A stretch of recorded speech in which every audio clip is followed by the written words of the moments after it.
yeah, it's just let's see how it goes, I suppose, and that's how it is. I definitely feel like standardizing. The only thing I don't necessarily like is the standardization of the bomb radius. I think it's been pretty standardized anyway, where it's like this is how it explodes, and it doesn't matter the map. You got this range, and it'll sometimes vary slightly, but yeah, it felt like things were more unpredictable before. Even if you'd played the game, multiple years, you could still be Yes. in a position you're like, I don't know if I'm going to live here. It's still that doubt in your mind that exists, and that's no longer there at all. And I think that's what's really been taken away Yeah. with the And I also changes. like that. I always think like it's like kind of like part of it. It's like, oh, am I going to survive here? I'm pretty low, but I might not be Yeah. far enough away. I think that's like kind of part of the maybe the beauty in a way. But as you can Anyway. tell, we're in a pretty extended tech pause here. So I think we Yes. might just throw this one over to a break. And hopefully it's only a brief one, but sit tight. We'll see you soon.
Oh, Oh, wow. right. Yeah. We're back. And hopefully for the foreseeable, no more problems. Is the hope. Don't know what the issue was, but it looks like we're going to get back underway. And Zeus are going to take a tag already on the cross. Sainty waiting here in the upper tunnels. Black Phoenix, I don't know if that pause is going to affect the way they were playing previously. Maybe the momentum is gone. We'll see. Sue going for a fight, throws the incendiary, trying to wait for reinforcements to arrive, and that's actually enough to deter Black Phoenix from pushing out there. They will be falling back into the lower tunnels. 20 remaining on the clock. Maybe deviating entirely towards this A side, although mid-to-B smoke goes out. Okay. Testing the water, seeing what response they're going to get, and they do get a response, an incendiary right at their feet. Okay. Well, initial tag, but not forced to slow down. Phoenix. Setup feels like a loose A splitter. You got one out towards long, but the remaining four might come through short. I say that actually. Salazar is going to go looking in towards. Oh, CT spawn. He's pushing a smoke here. Keep your eye on that mini map. He might actually catch one dead to rights. Sainty's going to fall. They don't wait on days with Salazar comes alive. Hawks, his ult for two.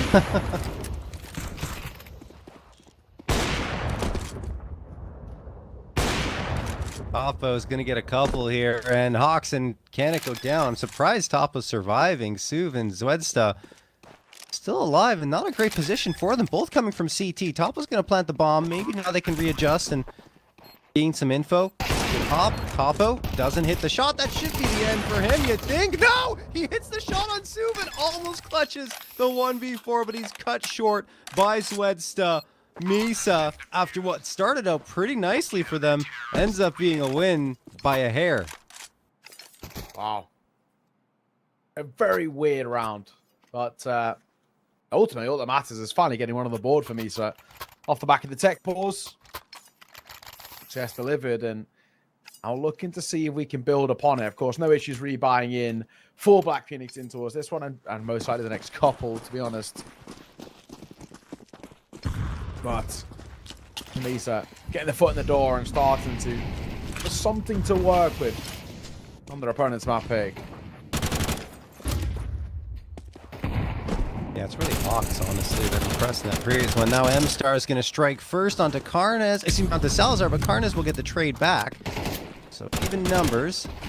But man, what a shift up this has in the first couple of rounds back after that extended break. It looks like Misa found their form a little bit. Topo trying to steal that away, though. Pop shot connects onto Kanik, and now with some flashbangs and smokes being tossed towards long, they will make their way towards the A site, but it's still going to be a challenge to gain that space onto the site itself. Well, Karnez with an insta-2K after the smoke fades Neo, and Sainty gets the last. That is explosive. A risky play for Karnez, right? He's just waiting in the smoke for it to fade. It could all go wrong as soon as it disappears, but it doesn't. Yeah, that is huge. Who would have thought? Another round as well where for Misa, it felt like this was an opportunity for them to build into this off the back of finally getting something on the board, and it immediately gets thrown back in their face with some real sheer individual brilliance. So, kind of right back to square one, unfortunately. It's a flash in the pan round, and M-Star on a rifle, sure, but alongside it, it's not great. The half investment, really, of 5.7s and half armor it's okay, but I'm not expecting many heroics. Yeah, honestly, it's like that opportunity is quite significant after a long pause. Players get a little cold and they're not warmed up. You're like, okay, let's get a few rounds, string them together, and we might be able to shift things up. But winning one and losing it immediately afterwards, and with the way Black Phoenix won it, it's concerning for me. So once more, let's see what they can do here on a lighter buy. Nate's going to come in towards Cat. Meant to be smoke. Ooh, this is a good play from Black Phoenix. Yep, they're going to get the smoke down and the frag before it. Only one player on the B site right now, and that is the focus of their attention. Axis through the smoke gets Zwedsta. That might have been a broken smoke, but either way, Misa don't have much of a chance in this round. Oh, Karnez might be required there for the trades. There we go. Just got to make sure... Kanik! Oh my god. He's not going to confirm the kill. And actually, Sainty might just stay alive here because he gets the support of Karnez, who doubles back. Nearly, very nearly another consolation kill, but when that's all we're really grasping onto, it's not the greatest of signs of nearly a consolation kill. No, certainly. And Karna's doing a great job supporting his teammates in that round, right? He saved not one but two towards the B site as he's spotting out the 5-7 player who's right next to those entry to the tunnels, and then afterwards swinging all the way back to top mid to ensure his low HP teammate does not fall either. So, we head into round number 9, 7-1 for Black Phoenix. Misa, another chance to crack through with a round victory with a full buy in terms of weaponry, but not utility. And Topo again strikes first. That might be his third or fourth opening kill of this map with the AWP. Zwedsta, his victim this time, and Suv going to get taken down to 65 in the process. All right. Karnez. Moving up. Damage dealt. Now, even more so, in fact. You got M-Star and Suv, both half HP, so I'm putting the grade for them. Hawks is going to fall as well, so already one of their stars on the way. Head spotted. Oh my god. Taken. And The remaining two that are already tagged, so this should be easy, and it is, as Axis going to get the remaining couple. Wow, I mean, this is back to dominance. Was that flash in the pan, but this is brilliant. This is unbelievably brilliant. And Karnez, I mean, we said that he's not a player we expect to be able to carry a team on his shoulders, but right now, it's, I mean, not necessarily he's the only one, but 14-3 is a pretty significantly nice scoreline that he's putting up right now. Axis and Topo still doing good work, and I think Topo deserves a lot of credit as well. These opening op kills have been fantastic, and it sets up the team nicely round after round. Misa, that looked like an eco for them too. Like, they couldn't get much damage. I think they got one kill, and that's it, and got decimated otherwise. Whatsta does get one through the smoke and the door on Karnez, but M-Star's traded immediately afterwards. Still some pretty good damage considering the circumstances, and they've got the HP edge, but they still don't have the firepower to back it up.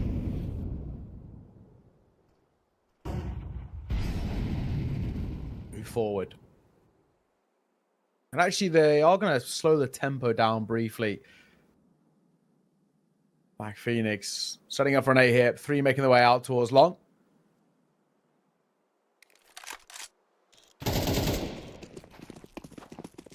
Yeah, it's a good setup. It's a really good setup. This is rough. I mean, all alone, back site here with an MP9. He's going to get pincered, and that is exactly what happens.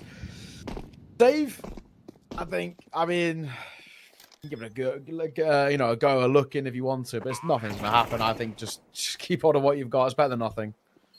I mean, we've said that twice before, and they've gone for it, so I don't know. True. But they look to be on the save right now. Yep, cautious approach back to the B site for Suv. And that will be it. As I say, that's Wedsta's postured for a shot here through the doors, and I guess he's just having a look. Either way, Misa will save a couple of guns. No hunt this time for Black Phoenix, so they know they lose an op, an AK. That's a pretty prize for Misa, so they don't take that chance. And they've also got a 9-1 lead. At this point, they've got full control. This map looks like it'll be incredibly quick. I think, the fact that we're seeing this on the T side, it makes me wonder how good the CT is going to look. And then on top of that, how good the series might look as well. Yeah. I mean, with how solid this T side has looked, Anubis, you expect to be more of the same. And I wonder, actually, what side Black Phoenix has decided to start on, because a lot of teams are now starting more so to look towards Anubis as a starting, as a map to start on that T side. And judging by how good we've seen Black Phoenix look on this T side thus far, will it be more of the same? Who knows? Karnez, as we've seen so often, snap out towards the fight to get a kill. Hawks running his own as well. They're being slightly chased here, but M-Star finds a second through that smoke. Okay.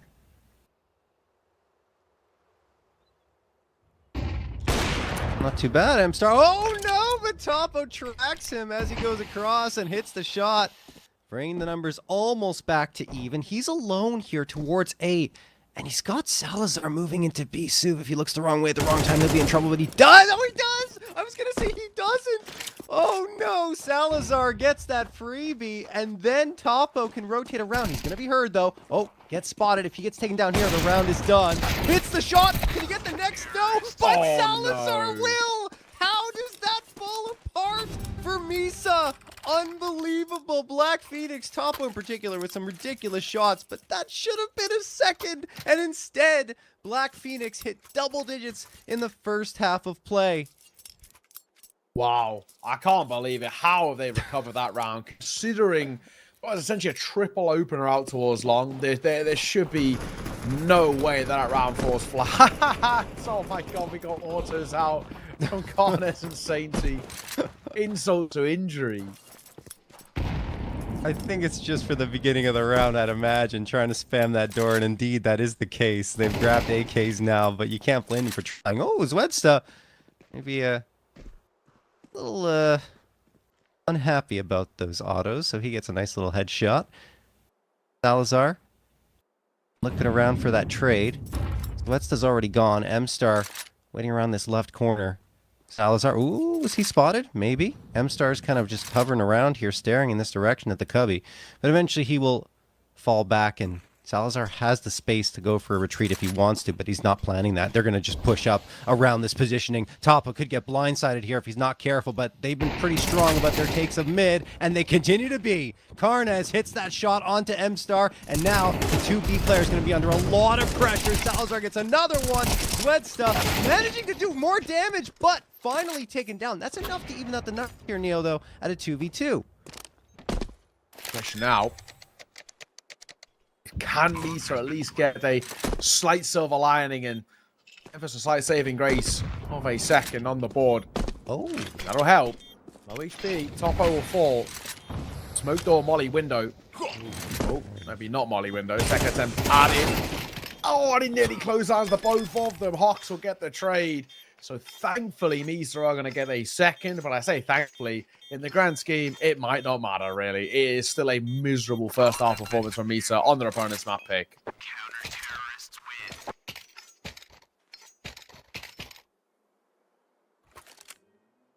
All right. Well, we go into this second half of play. I agree with you, Neo. You summed it up really well. That was not a good half for Misa. And considering they almost lost that last round too, it was down to the wire. They just managed to squeak it across. I think there were 2 Molotovs that were missed there in that instance on the Black Phoenix side. So that was a little bit tough because you want that, like, what's it called, confidence that the Molotov lands, and you have nothing to really worry about on your flank, so you can focus fully on the double doors. Not that he wasn't focused there, but just probably in the back of his mind, like, I threw 2 Molotovs into a smoke. Like, neither of them bloomed, so maybe they could come in and flank me. But either way, it ends up being Misa that take the round, so it is what it is. And Black Phoenix still have a 10-2 lead, which is significant. 3 rounds more, and this one's already done on map number 1 anyway. Check pause here. I'm hoping not as long as the previous. It's not. There we go. Okay, that was only quick. So at 10-2, we have got to get things really running forward here for Misa at quite a pace. Pistol round has to be really solid. Bomb plant behind it. Good amount of kills. Make it sort of unable for a force buy to follow it. And then on top of that, I want to see them really pull away. Force buy, first couple of gun rounds. That's the only way we can even entertain the idea.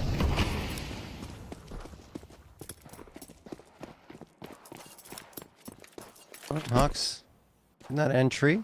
Not too shabby. Black Phoenix, they've got the adjustment very quickly, rotating towards B side. Now it's up to Misa to hit the shots. Fantastic flashbang, but it's not enough. Hawks and M-Star taking care of business. Karnez and Sainty, the last 2 standing. And I mean, it doesn't feel like Black Phoenix have a path back in at all. They might just want to save the armor for a force buy in the next, but Karnez hitting that shot is kind of nice. It's a little bit of a boost to the economy, $50 more for everyone in that next round. But yeah, now they are going to fall back, play more conservatively, try to pick a few more heads, but as it stands, it'll be a 3rd round for Misa. Yeah, at the very least, they, again, slight saving grace, but so far from feeling comfortable about where we're at for this team. That being said, Karnez and Sainty. Oh, I was able to say, that's going to make it kind of expensive. Sainty going to get a couple. Karnez going to go looking. Oh, actually, everyone's going to fall. So, a lot of money. Not actually a bad silver lining. It's about a lost round. Black Phoenix, they can feel all right in themselves. They might even tempt the buy out of this. And yeah, we are. There you go. M4 coming through. Scout out for Toppo as well. I'm not surprised they're going for the Force. No, not at all. You got the 250 coming through with everyone dying there on the T side. So, yeah, you get a couple of rifles, a Scout, MP957. That is not too shabby at all. And given the way they've played so far up against Misa, I'd feel like this is almost a 50-50 round now, given the amount of money and investment they're able to get into this one. We'll see how it goes down. Axis is in quite a bit of trouble. He's just going to hug the smoke. I don't mind this play. He's got the 5.7, the only one with the pistol. Oh, but he gets spotted. Just a little bit of a smoke break around the edge is enough for Cannon. But Topo gets the immediate trade on Hawks. They got 3 players here with rifles that Misa might not expect. So that range that they're expecting, maybe the close range pistols and things like that. No, there's something on the other end that could really destroy their hopes in this round very quickly if they're not careful.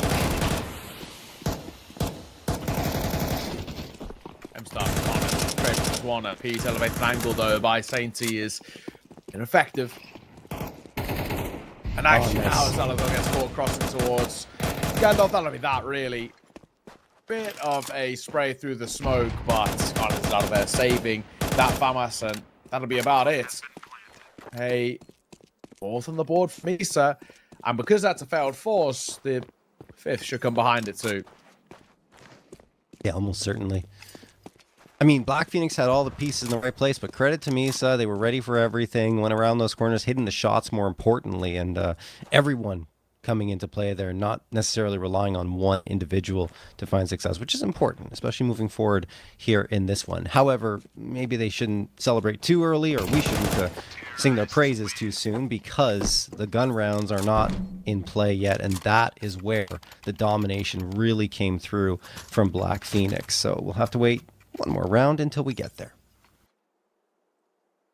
Yeah, still very close, kind of in the grand scheme of things, to the finish line, but Black Phoenix do need to be careful not to let it really slip away, because there is a dicey world in which actually needs to allow back into this. 3 proper gun rounds in a row, and before you know, Black Phoenix are actually struggling to keep a grasp on their lead. One crossing in towards Pips. You still be tagged up by the Deagle. Nice tracking, but they progress quite quickly, and it's Sainty first to fall. Sue will add 1 as well. It's Gas access, probably in the perfect spot. And this round's all bot locked. Yep.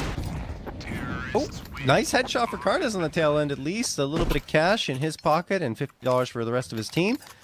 But it's still the expected result from Misa, fairly clean.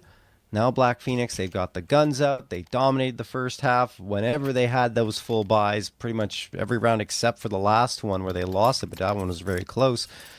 Let's see if they can come through and channel some of that first half success into this second half. We have a timeout called by Black Phoenix to talk things over, though. I think a timeout's good here.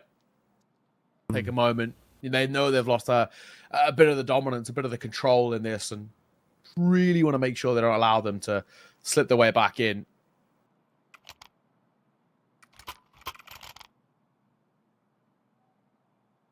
Was that buy? Topo gets out the AWP. He's looked okay with it as well, and a rifling core, Matika Carnage in towards the M4s is where you hope that they can get back into their winning ways and close this in some comfortable fashion. But another tech pause. This map in Sirius has slightly played with them.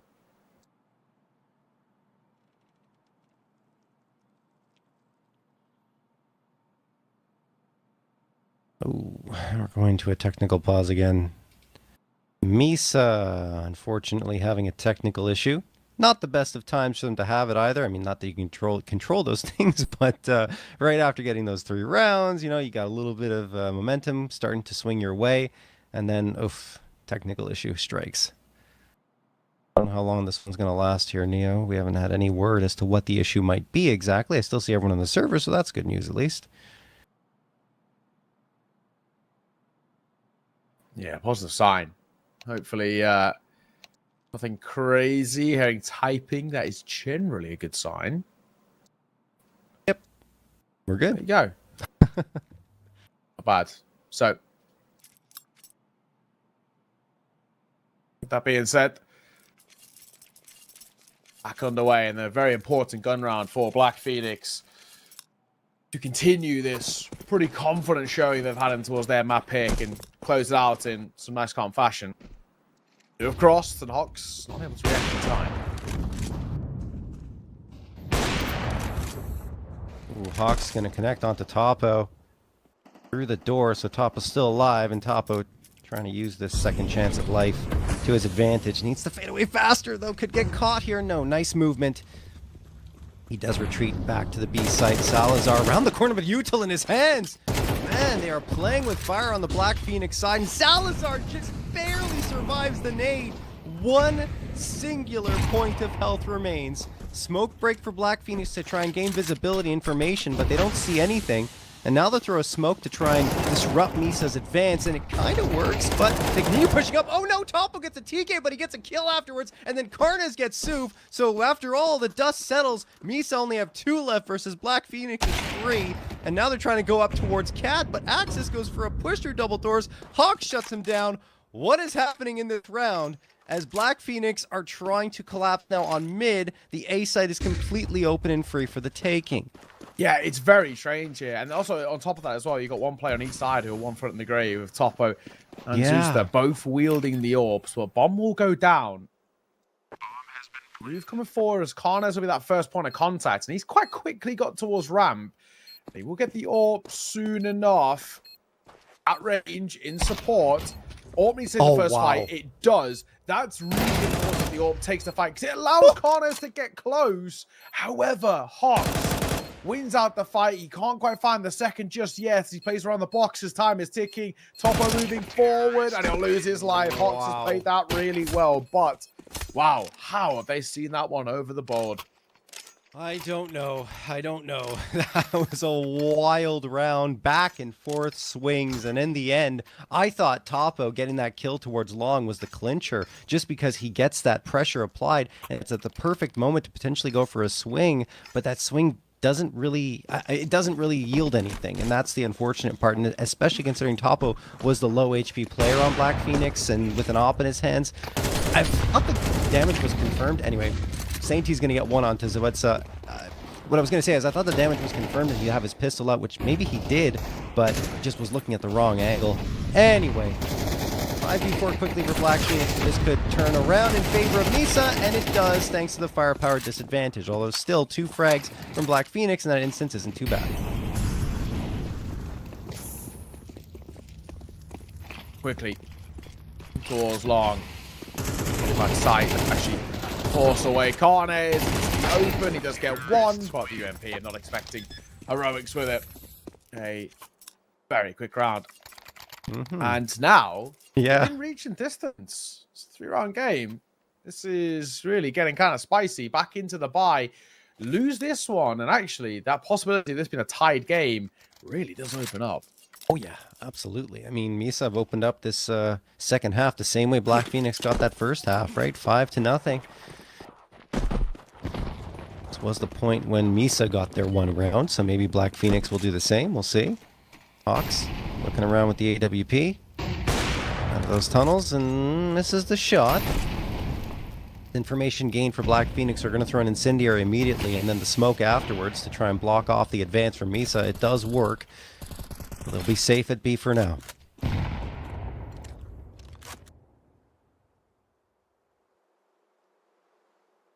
Top hope. Oh, if he stayed boosted there, he actually would have had a chance.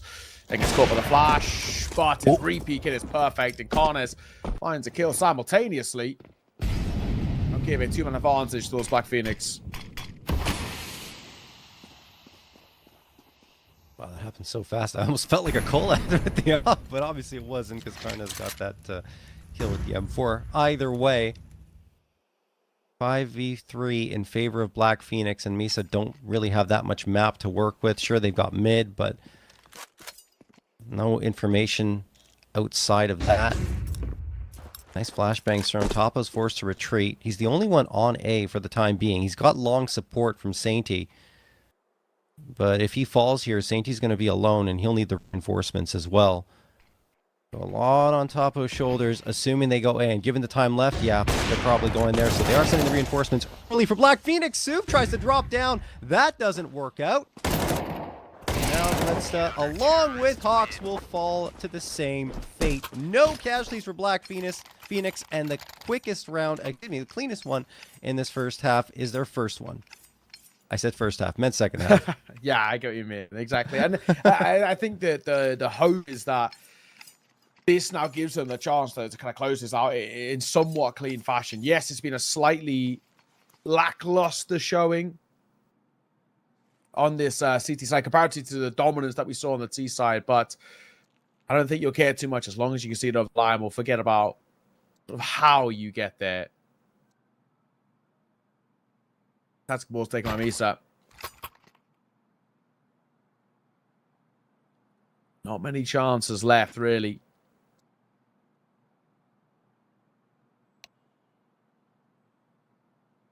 M2 stay afloat in this.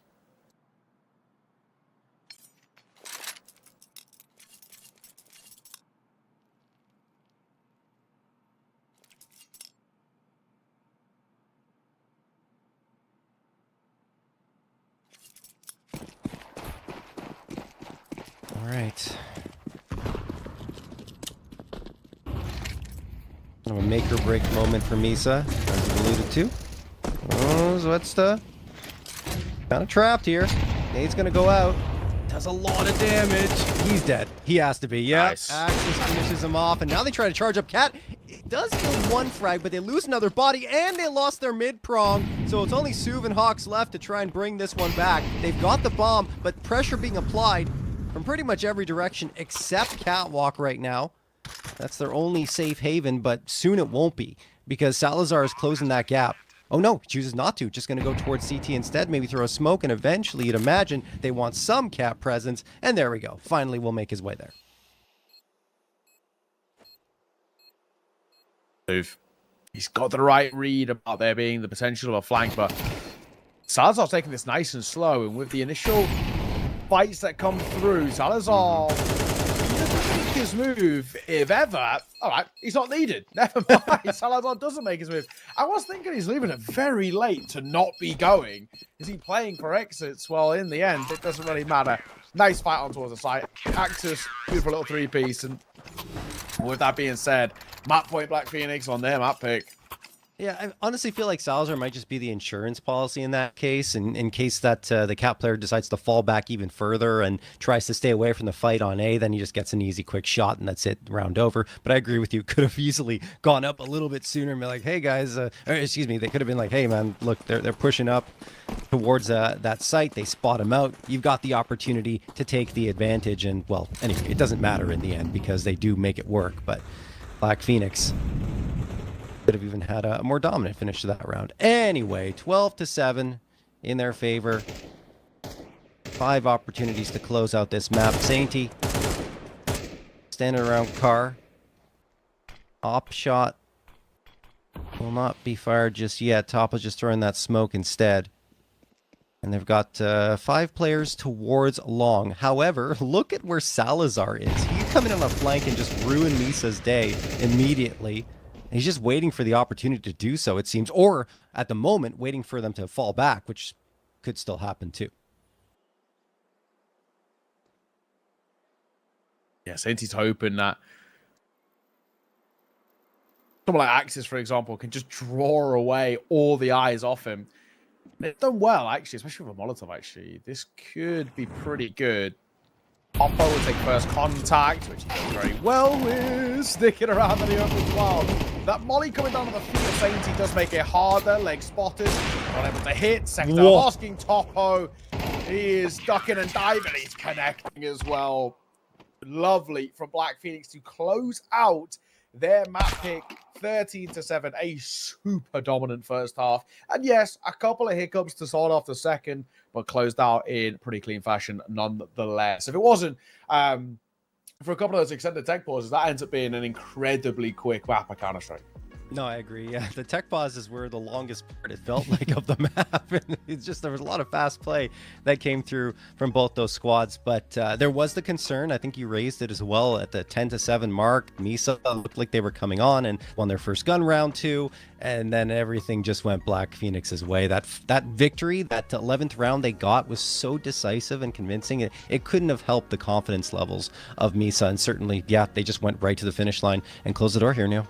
Yeah, exactly. And I'm wondering now if this is going to be the kind of that talking point for the series. It does look like Black Phoenix are mechanically a lot sharper than what Misa are offering up. I thought Misa would have a few more kind of stars they could fall back on, but it's just not been the case. We've got this Anubis up next. Paint it in the pre-show that I'm a little concerned about this as a pick for Misa because their map pools that are all over the place. Black Phoenix aren't great on it, but neither are Misa. So it could be a little weird, but why not, go and find out. We're going to throw this one to a break. When we are back, we've got this Anubis up next. It's Misa's pick to see if they can stay alive and push us towards the decider.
Alrighty, hello, welcome back. Not too long of a wait as we are getting map number 2 underway. It is this Anubis here map.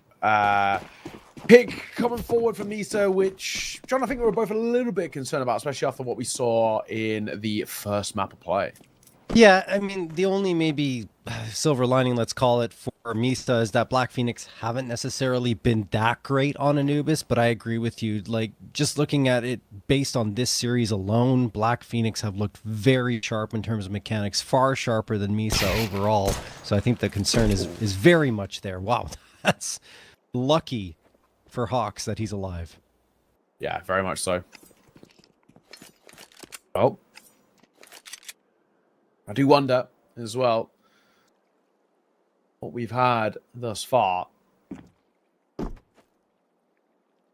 Misa actually have it in the locker, really, to be able to compete. Just in terms of, like, the raw mechanics of it all. Like, yes, it's their map pick, and obviously they must have something up their sleeve and some level of confidence of why they're picked into it. But do they actually just have the individuals to be able to perform? Well, let's see. They are moving their forward quite swiftly into the side. Kanik and Sue kill the Phoenix. Oh, Salazar. Oh, Salazar What? probably should have got at least one more. But honestly, might be job done anyway. Nice shot. The last man is below them, and Suv is 1 foot in the grave, but he finds a clothesline. Time is still ticking. 30 seconds. He's playing around the cake here, and this is carnage as he's trying to find a way. Topo, he has room for error because he hasn't been tagged just yet, but one swift headshot from Suv will change his fate quite quickly. Is he going to stick this? Yes, he is. Oh, my. Even getting the plant out is huge. His back is being spotted. Don't lose this. Oh, he doesn't, but that was close. That was too close. I felt it. I felt like as soon as he missed that that first shot, I'm like, oh no, this is gonna fall the way of Misa, but it doesn't. Luckily for Topo, great work from Salazar, despite the fact that he does fall after getting those two. Maybe you could argue he could have had a third, but man, that's still pretty nice from him, given the circumstances. He did have the bit of the whiff at the beginning, like, oh no, but it all works out in the end for Black Phoenix. They get their first round on the board. Topo nodding up and down, saying, all right, let's go. Pumping himself up. Misa, on the other hand, with the bomb plant, will be forcing. Of course, they've got the AK, the Galil, the two MAC-10s, and the Deagle on their side. But interestingly, Black Phoenix, oh my goodness, Kanik gonna get a couple. Salazar and Karnas pushing out in that instance. Surprising to see them go that aggressive, given that they have the advantage after having won the pistol. But yeah, Topo's on his own now, and he's dead. Done. Dusted. Misa going to be charging through here with authority, not losing a single body nor a point of health. Yeah. Unfortunately, nothing Black Phoenix can do really in this one. Sage's going to get a constellation kill. Won't be as good as it gets. Wow. What a very quick kind of like throwback in their face of pacey around, and maybe even a bit of a show to the confidence of what we've got out for this side. I'm hoping we get to see more of this from Misa, because we didn't get as many opportunities to really get this side lighting up the server to the way that we were kind of hoping from them. I think Only the one casualty. Yeah, I'm happy with that. No, I was going to say, like, the big surprise for me is that Black Phoenix choose to start CT side on this map, right? Like, you'd expect them to go T side. Almost every team chooses T side first, but they want to see what they can do on their defensive end first, which is a rarity for Anubis. Yeah, and I wonder if this is something that's going to pay off well for them, really, right? Yeah. It is inherently a bit of a risk for that, so have to see. Nothing really substantial invested in towards this one, so a bit of fortune required if this is to be pulled over the line. It might be a pacier play here. MAC-10 will start things off well. Nice work for Zuzda. Yeah, it's a forest play as well here for Black Phoenix. Salazar waiting behind the pillar here on the A site. Sainty falls. Salazar will be by himself, and now he's down. Sweats the mid-air shot with the MAC-10, takes care of business, and while Axis will get 1-0 Topo second, I was going to say this is probably done, but now it's actually really interesting because Suv and Zedsa only have 10 and 24 HP respectively, so this is very much still up in the air. Yeah, I'm not going to discount this just yet. It could still be pretty expensive, and it actually still could be lost, for all we know. No kit, though. Oh, there is a kit. Excuse me. Picked up. Don't let this slip away for nothing now. That'll be a terrible round for this to drop. But with 2 players, 1 foot in the grave, it's obviously a real inherent problem that they have to be careful of. Oh. Back 10 out. Pistol pulled out as well. Topper tried to get a last-ditch effort, but not to be. Close, though. Very close. I think a bit of a sigh of relief, if anything, there. No, definitely. Enemy now, Black Phoenix, although you do have Topo at 4.7k, he's not going to invest in this round. He wants the AWP in the next. So it will be a full buy for Black Phoenix once we get to round number 5. But here in round number 4, just some pistol upgrades going to come through. 3 of them to be precise. No armor, 1 piece of utility. See how this pans out for them. But you'd expect Misa should be able to get their 3rd on the board. Finally able to enjoy a lead, at the very least. M-Star. That's Topo. Now they have full mid control.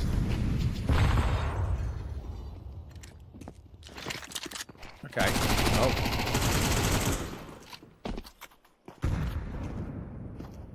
Money for the Mac 10.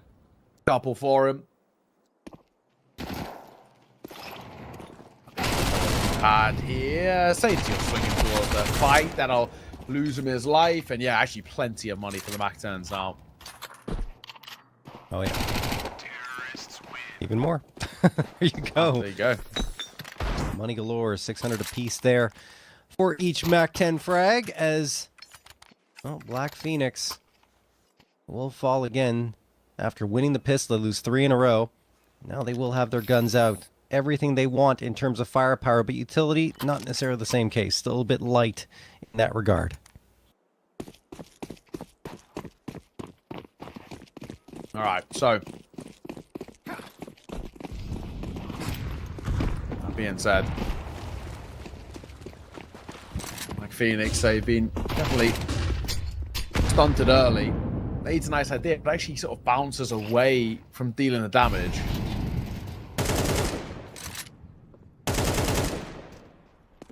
I stand behind this. Misa are playing relentlessly pacey, which I think is a good thing. Like they're putting so much pressure onto Black Phoenix so far, who really are feeling it feels. Certainly. Absolutely are. 2 players waiting here. Pretty aggressively postured. Topo and Sainty could get caught off here, and yeah, there goes Sainty. Topo on his back foot as well. Nate's going to come and push him further back onto the site. He's in a lot of trouble. Can't connect the shots. The Molotov burns him alive as the flashbang was blinding him, so he didn't realize what was going down beneath him. And that'll make it a 5v3 in favor of Misa. They take over the A site, and with that, the round as well will likely fall their way. It's been a bit of a difficult display so far from Black Phoenix, but we're not seeing them feel and look as comfortable as we were used to.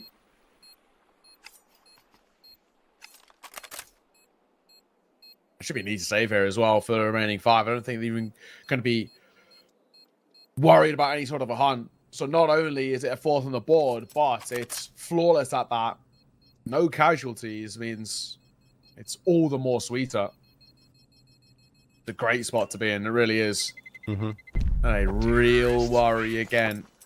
What we've seen thus far. Let's have to look. Kind of woefully worried at the moment, Black Phoenix. They're really struggling.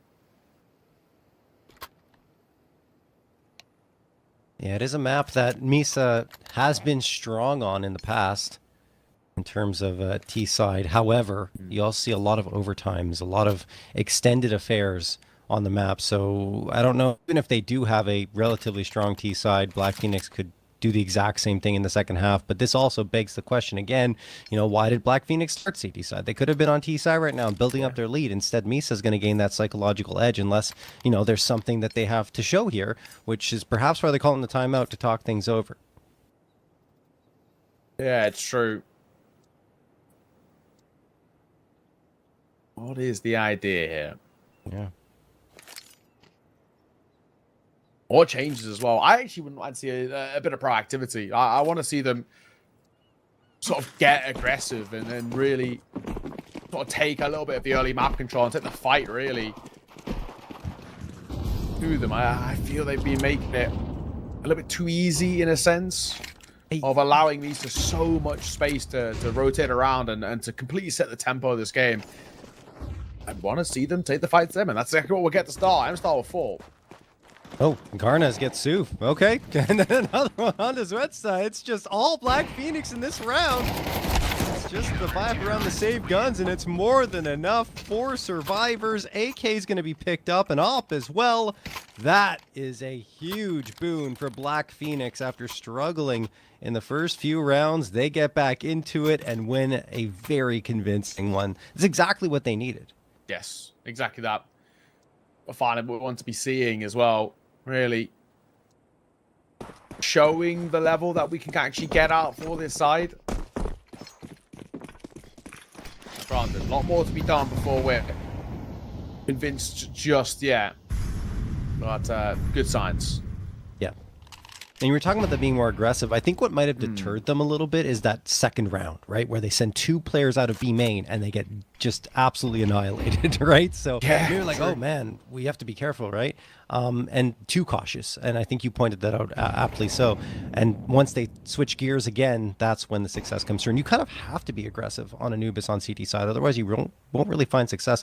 Hawk's going to get the opener now, this time on Axis. So Misa got a 5v4 to work with. All right. Well,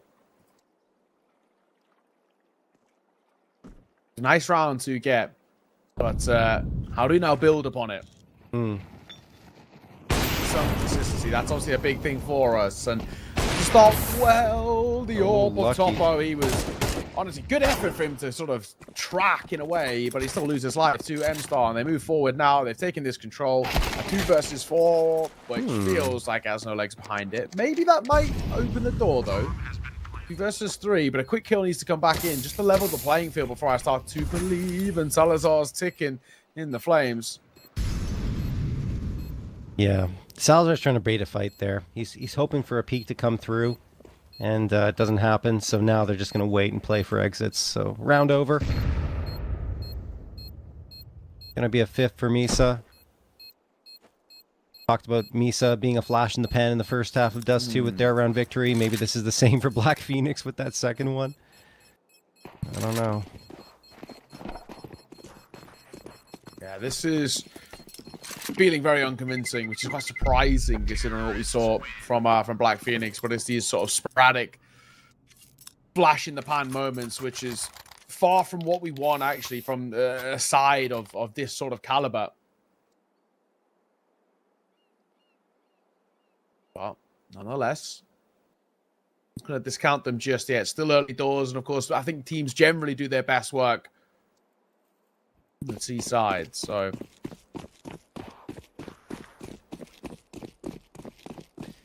it's funny too when you look at the stats. In fact, that T side's actually worse for Misa. Weirdly, they're gonna be one of the very few teams where that's the case, especially on this map. I know, it's crazy. I mean, obviously, Black Phoenix are better on T side, but I just saw it. I was like, wow, really? Like, that's strange. However, you can't really tell right now, given the way that they're playing. They're doing a pretty solid job up against Black Phoenix right now. We'll see if it continues, though. Maybe Black Phoenix can force that door open in their direction a little bit more now. The op out, the rifles again. Full util in this round as well. Trying to keep control of the choke points. They still have A in their hands, and they've managed to push Misa off it for now, although they still have the bomb down in this direction, so I feel like they're just going to poke and prod each side of the map, see what happens. If it doesn't work out at B, they're just going to fall back towards A. Oh, that's a good opener. It is. That'll help. I mean, having M-Star low, like an opportunity to level this kind of quickly, but still, there we go. Suv will fall. And the damage dealt towards Kanik as well. The script on this round slightly flipped a little bit. Black Phoenix now hold a bit of the advantage, and now definitely the advantage with Topo delivering his second kill with an AWP. Salazar, here's the steps. They line up. We can't quite get more than one, but Topo's here. He's everywhere, and he's relentless. Panic. Last man. Oh, that was a great shot. Surely not to get a tag on Axis. He does a fantastic job of making anything out of that. But it's Topo who goes nuclear. Oh, man. Mechanic almost making me believe, though. But yeah, Topo, unreasonably good in that round. Really popped off for Black Phoenix. I thought Misa played it well overall. I mean, they go for that opener towards the A site. Towards the B site, and then they rotate back into A, make it a bit of a fake, let's say, after they lose the body. They fall back. I'm just surprised they don't all fall back towards B. Instead, they leave one behind. That allows Topo to get another frag, and after that, he cycles around towards the site that obviously is being hit since no one else arrives at A. He goes B and continues to do the damage. So very well done from Black Phoenix in response to what Misa was putting together. And that delivers their third round. A little bit of early damage taken by Misa here. Hawks down to 80, Zwed's down to 90, but still no casualty to speak of at the 30-second mark.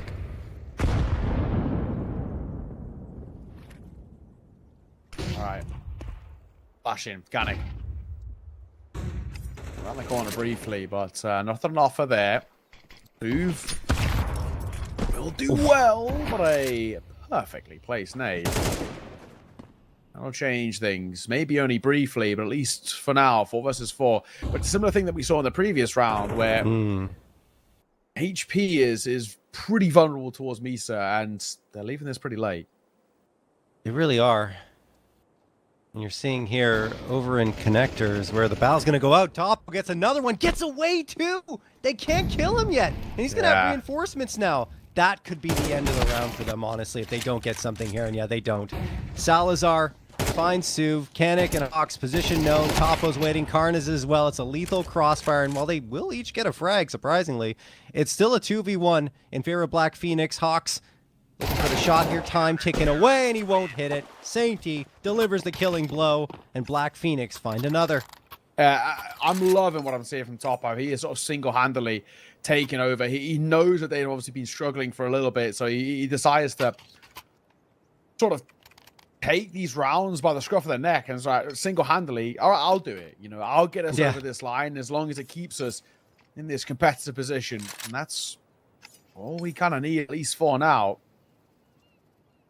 Tactical timeout taken. Misa understanding how quickly it's just fallen a little flat, and the worry is to be had here. Because it was looking and feeling so great for a while.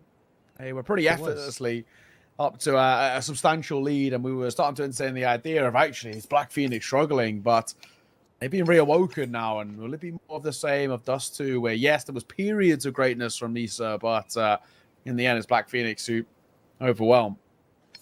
Yeah, I'm honestly a little concerned for Misa. I feel like Black Phoenix are still going to be the sharper team when it comes to the T side in terms of mechanics. So you want to build up a lead here, at least a lead. So like 7-5 at a minimum for Misa. I would say 8-4 winning out here is the ideal circumstance, but how realistic is that given the vibe we have right here? We'll see. Kanik going to get one onto Karnas to trade him out, and M-Star gets safety. Okay, maybe quite realistic. Access manages to get the trade, back onto Kanik, but he's hanging around a little too long, in my opinion. He could get traded out himself. Needs to be very careful about this approach. Can't hit his shots. Goes to the pistol. There we go. Reinforcements arrive. He survives long enough for Topo again to save the day, and Black Phoenix tied up at 5. Starting to streak now as well. Putting up some really good consistency coming forward. Misa don't have anything to bring to the table. So it should be a sig here. With that being said, Misa are under a lot of pressure now from what felt like such a comfortable start on the preferred side of the T side. Under pressure now. Tornado come round. Kanik goes through the flames to get run boost. Bold for Axis to re-swing into that. Doesn't work out for him. They've done a lot of damage though, so it shouldn't be too hard to clean up the rest, and that'll be the case. It's one casualty, but great work as the bodies flood into that fight in mid. Yeah, this is a big concern now for me. So that lead I talked about, impossible, obviously. Okay, well, Access disconnected for a moment. He'll be back. He is back. But either way, the lead I mentioned is now impossible for Misa. They won't be able to walk in that second half with anything better than that 6-6 tied scoring. In fact, it could be Black Phoenix up 7-5, going to a T side. And I can't help but look back on Dust, like you were saying, and how strong they were in terms of pure mechanics, and think that Misa, they're going to be in for a long battle, I would say, on that second half if they want to push this to a third map.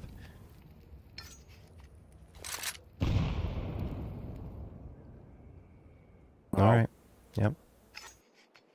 Misa lose this, and I'm very concerned for them. Black Phoenix, we were lumping on the praise for their T side earlier in map number 1. And it feels like Anubis is one that just leans perfectly towards their style. These changes in tempo, a team that loves to really play with the dynamics of the game. This is a really important one. Emsol's taking a lot of damage to the initial HEs, but it's Axis first to fall. Okay. For Misa, it's a lot of damage taken by Amstar just to get that kill, though, so a precarious 5v4. One player here on B is Sainty. He needs to be careful. He's got the reinforcements that arrive. BMNA, anyway. Topo gonna fire a shot, misses. There goes Sainty. Topo down as well. Mstar dealing the killing blow to both players. Salazar and Carnes, the last two available, and they're on the outside looking in. Salazar's hoping for a fight to come to him, and he will, well, be the only one left to take a fight here as Carnes falls to Hawks' AK. Salazar, what more can you do? The answer is absolutely nothing. A convincing end to this first half, at least for the round, on Misa's end, as we're tied at 6. Yeah. It's been much more competitive back and forth, but I think with that streak that you see out from Black Phoenix towards that tail end, and because it's primarily when the guns are in play, I'm still leaning more their way. Take this within 2. They feel it's going to be a little bit more convincing to lean on, and maybe a little bit more worrying that Misa got figured out quite quickly. Question being, though, how much more is there to be had? I mean, you get a nice pistol piece to start off, and falls by behind it before you know it, you can start pulling away nicely again. But there is Topo. The man who's had so much impact in this game. He'll open up proceedings. Zooster, first of all, and then go step on the tempo. They are walking into a stack here, and Hawks is ready and waiting. There is a lot more people here than they initially expected, and they get decimated. They thought, Topo gets that kill. All right, there's no one else there, or there's maybe one more that we can overwhelm. They read that terribly wrong. Goodness me. Misa winning the pistol round. In fact, CT side winning pistol round both halves. See if Black Phoenix can get that reply that Misa did in the first half. However, Misa did it with a bomb plant, and they had a force buy. This time, Black Phoenix don't get the plant, and in fact will not force up at all. It's just the Glocks and a singular Deagle on their side to try and deliver success. Incendiary tossed immediately by Canik. Nade would likely be followed up. Oh, excuse me, will likely follow it up, and there you go. But no damage done from that volley of utility. Not that it necessarily matters too much, because there isn't really any firepower coming from the other direction. Well,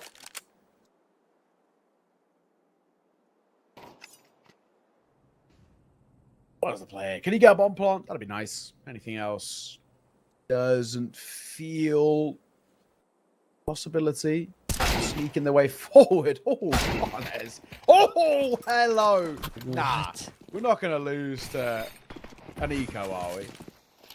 Surely not. Carnes, that is 2 ridiculous shots. Oh, no, a third. He's got a third. He's a headhunter, and he's doing so well as he's catching craniums. Canik and Hawks are now going to bail them out from what could potentially be such an embarrassing round to lose. There's no way. There's no way? Okay. Nope. Canik gets taken down right when you think that it might be pulled back. Thanks to Hawks' frag, and he's gone. He's saving. Yeah. There was a Deagle. A Deagle purchased up in this round by Black Phoenix, and that is what delivers all of the damage. Carnes with 3 beautifully placed shots. Precision. shooting coming through from him, and just unbelievable stuff. Cannot believe Black Phoenix win that round. Yeah, Karnes, take a bow. That is ridiculous what he's just done there. And the fact that it's on an eco as well. If that was me in a pug or an MM, that's going in all chat. Will you guys eco too? That's, you know, the ultimate tilter. But that is a really rough round to lose. And the fact that it is an eco means that the money is so bolstered up for that C side, especially considering that they can save 2 M4s over as well, just to make it all the more sweeter.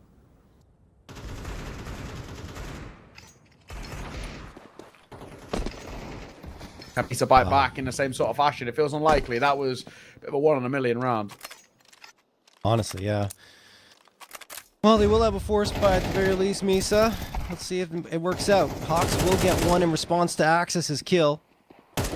Let's see if he gets another one and gives his team the advantage. Axis seems to be determined to take a fight here, and that could be his undoing, and it isn't. He still gets the headshot despite taking a lot of damage in the follow-up, too! Okay. No trade in sight for Misa.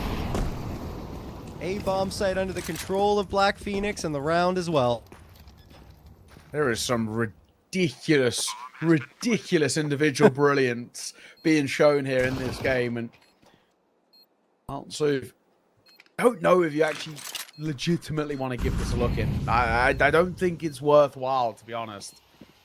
I smoked down towards camera. That might solidify it. Should have a gun out though, Sainty. Knife out there was a bit bold.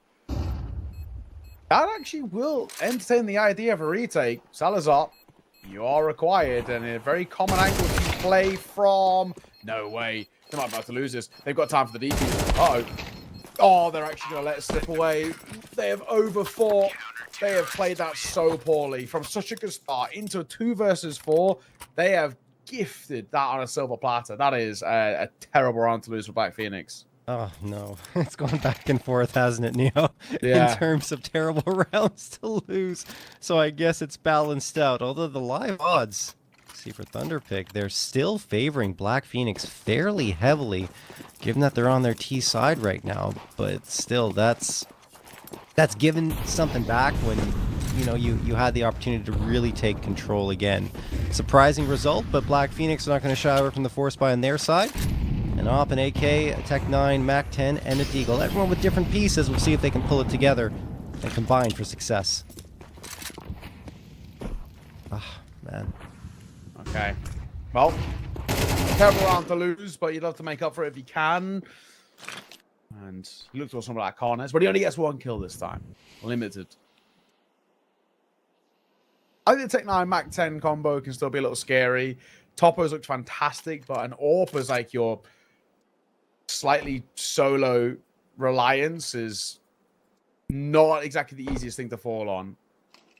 Like a hero AK, it's much easier to fathom a way into this rather than a hero AWP.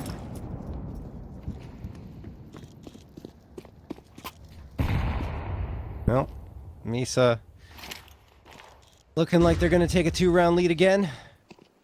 Topo and Salazar, maybe a path to a bomb plant here. I mean, that smoke could help secure it. They've got 2, 1 on each side. Yeah, bomb plant's there, so maybe this round not over just yet. I think Topo's the player that we look towards. He's been very good for them so far here on Anubis. Yeah, he has. But I think for him, it's also trying to stay alive, really. If he can.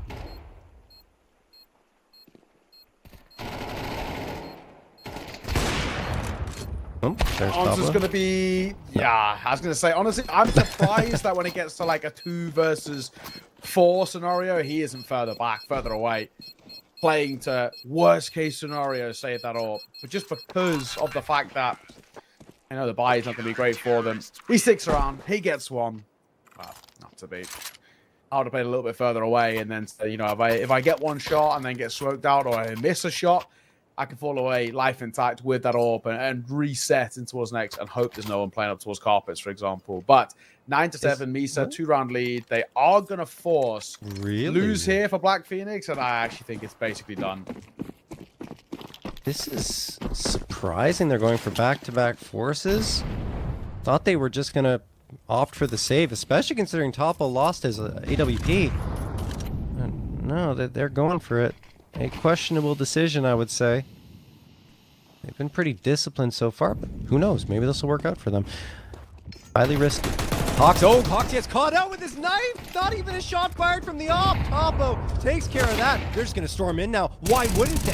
Karnes hits the shot onto M-Star. Kanik under pressure, and Salazar gets the headshot onto him. Black Phoenix, we questioned the decision, but man, oh man, they made it work brilliantly with a faster pace play.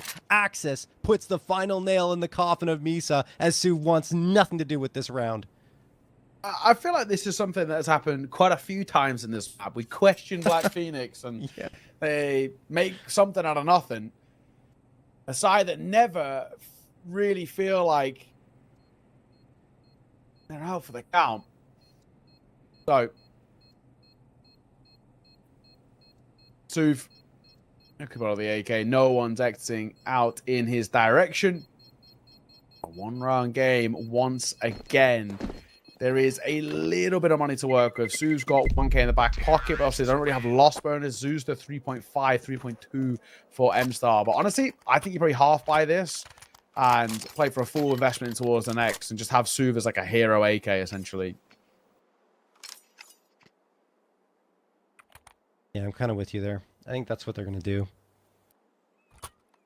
And just a reminder, folks, to check out all of the latest Thunderpick World Championship news over on hotspawn.com. That's hotspawn.com, as you can see on your screen right there. Let's jump back into the action here.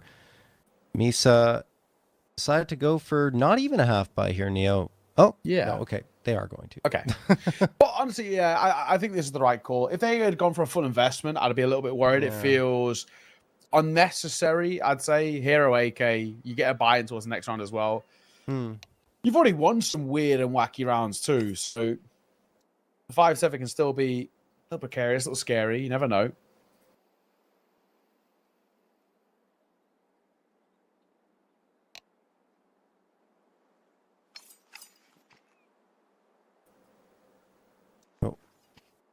Did we just jump into a tech pause? Yes, unfortunately, Misa has a technical issue. This is her third one of the series. I wonder what's been plaguing them, right? Because it's never fun to have a continuous technical issue.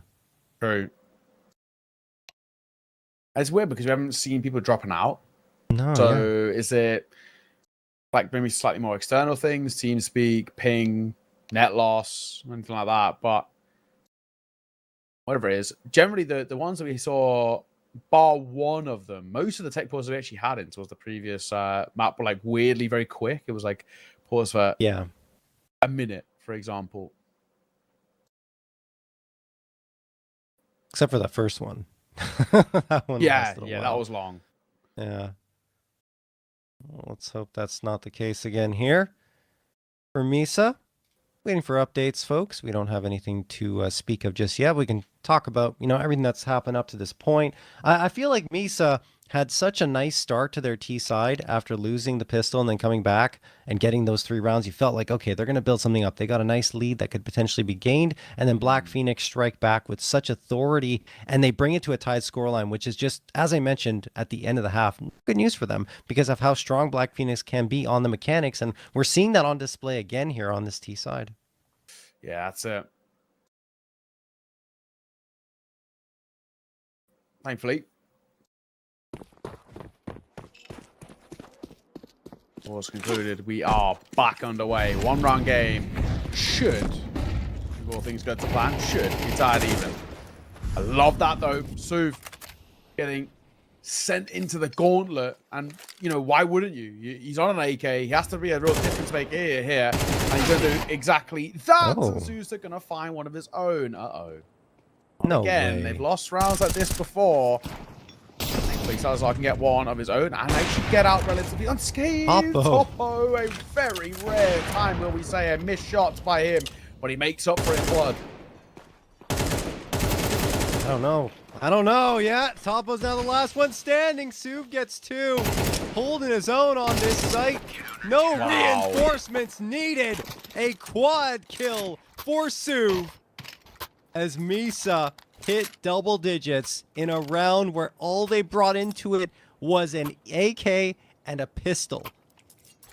Yeah, it's happened before with this Black Phoenix side. You know, they are winning rounds that seemingly out of nowhere, but they're also gifting them up as well. Yeah. It has this feeling of a third map, this game. The odds favor Black Phoenix, but I don't know. Misa, I think they're pushing this towards a decider for me. I just feel like that's the second time Black Phoenix have pulled off a crazy eco or a crazy round, and then immediately afterwards they lose the next. Like, yeah, you're giving away the opportunities at momentum entirely, and Misa's capitalizing, obviously, which is good for them. I agree with you. I feel like map 3 is almost not a certainty, but it feels like that's the trend we've got going for us right now. Sue? Yeah. Yeah, go ahead.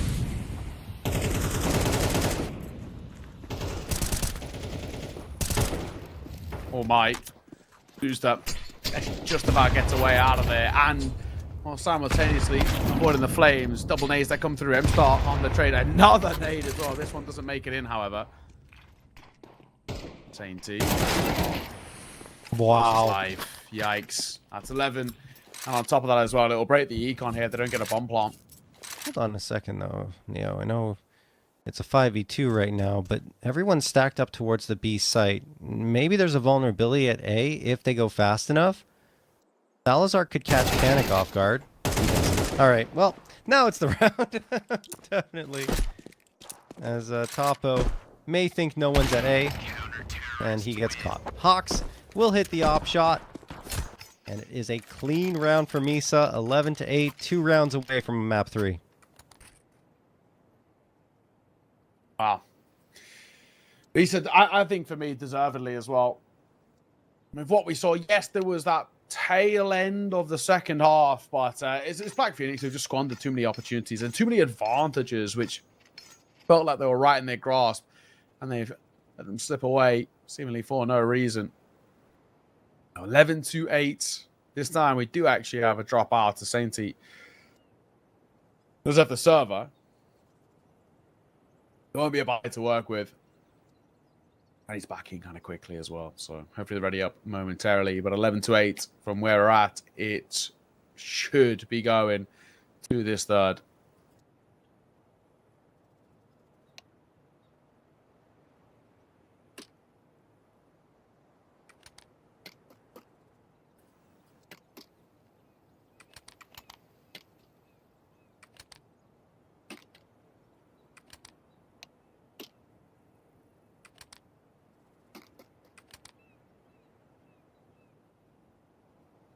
All right, well, the time is counting. Only a couple more rounds required for Misa, which it feels like they should get pretty simply. They're going to force their way through the rest of these rounds. Black Phoenix are taking the gamble. They're not playing for OT, which is what many teams would prefer to go for. So it's Tech 9s and Util in towards round number 20. But this requires something quite special. Indeed it does. And I don't see it happening necessarily. Salazar going to get picked off. 5v4, and now things have slowed down considerably. Black Phoenix hoping for some kind of opening, but with the Force buy coming through here, they're just pushing the chips into the middle and hoping for the best, and so far not good.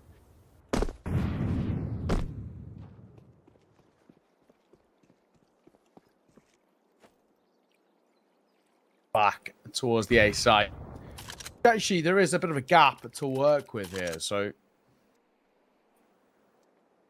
might even be the right call. Both over towards heaven. The orb comes off the angle for half a second for Hawks as well. For one, for two, and for a third as well. But Topper will bait him out, and that is a orb recover, but a surely near impossible 2 versus 4 here. Must be this first line of the fence, but he's messing around with the slopes, and it's maybe a double from Sainty, but it's all 4 Nords. Bomb plant, sure. 3 kills, yes, but it is a 12th for Misa.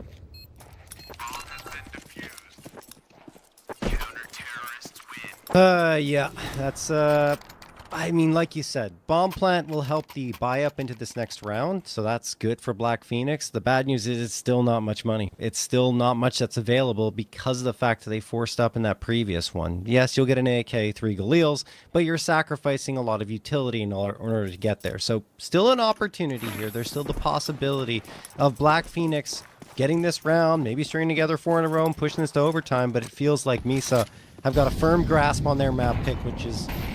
well, I mean, what we were hoping for a good series, of course, but for Black Phoenix, not at all what they expected, given their performance in that first map. Yes, I mean, that's right. Yeah, it's more so that, like, comparative nature behind it.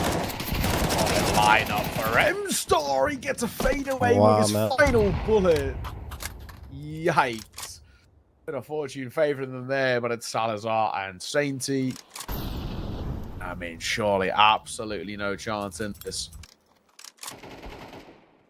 No. Who's that? Cesar Salazar and a on Sainty in a impossible 1 versus 5 to save face. Misa about to take map number 2, their pick of Anubis. About to push us towards this decider of Inferno. And they've done it in a very wild fashion with some of these rounds that have been squandered. But Black Phoenix have been kicking themselves. Mm-hmm. Oh, yeah. No, they absolutely have. And to think that they're, you know, one of their 2-round victories was the Deagle round, right? Here, that comes through, and it's Karnez doing absolutely crazy work. And after that, they just can't do anything with the guns out in the follow-up. So, yeah, this is likely over unless Sainty pulls off the play of the match, but that won't happen. He falls after only getting 1, and Misa do indeed push us to a final map on Inferno.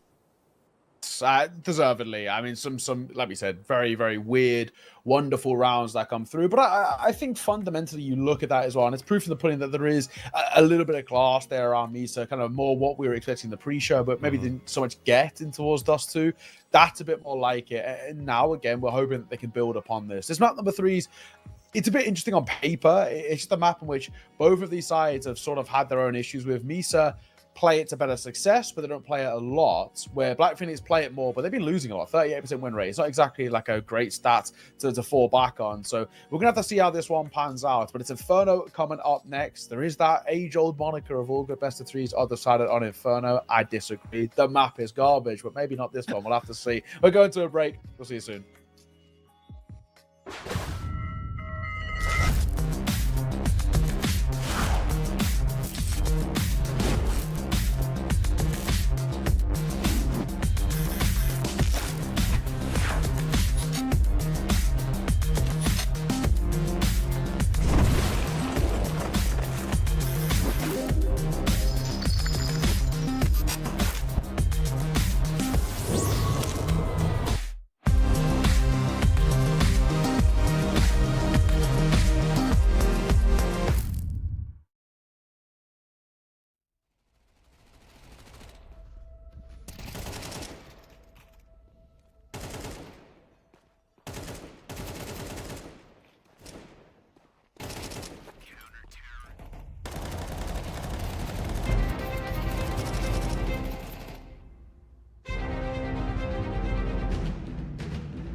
All right, looks like we're getting ready for our map number 3. It is Inferno here, our decider.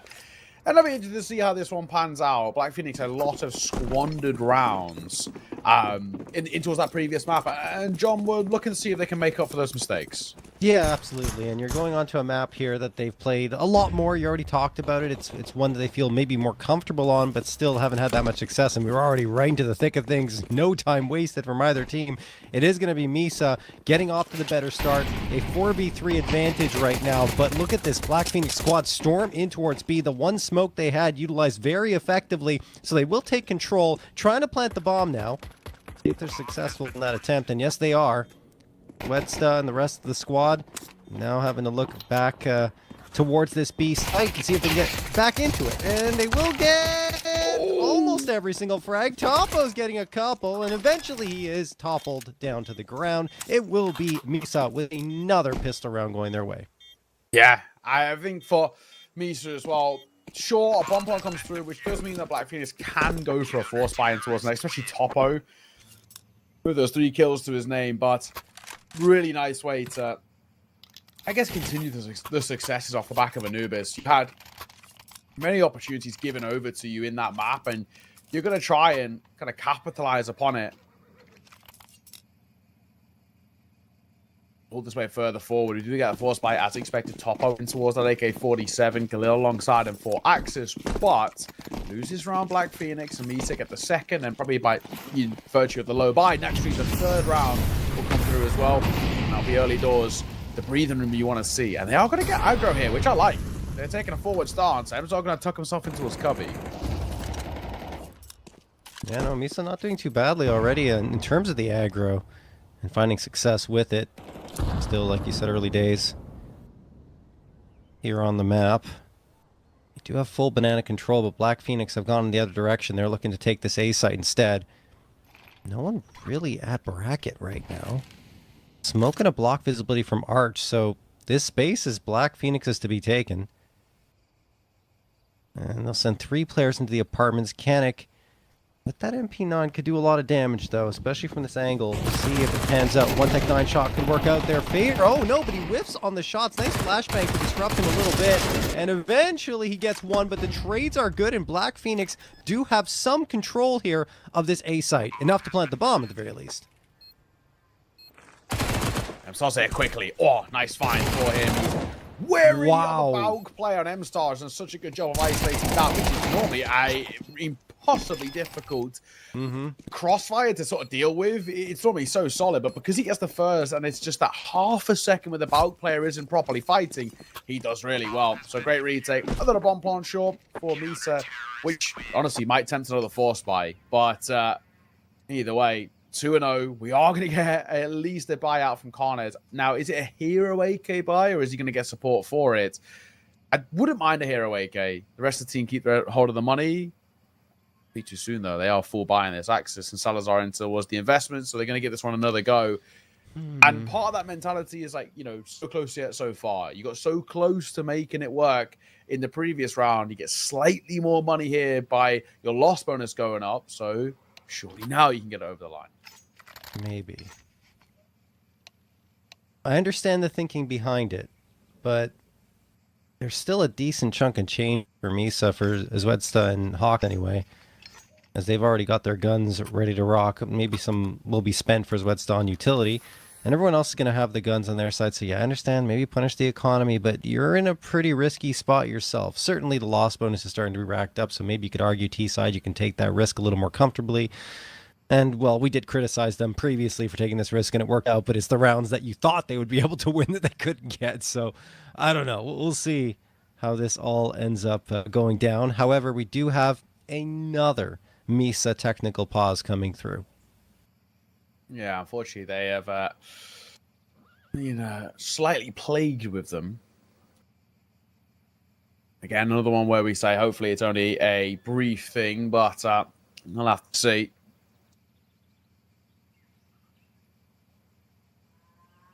I'm interested to hear what changes as well in the second attempt at the force buy back in.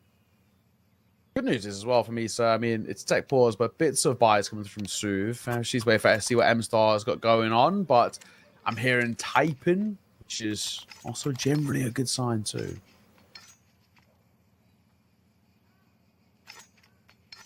Certainly is. I feel like we're about to get back into the swing of things, given the way the players are moving and everyone's buying, and I feel like we're ready to go, and a lot of typing simultaneously.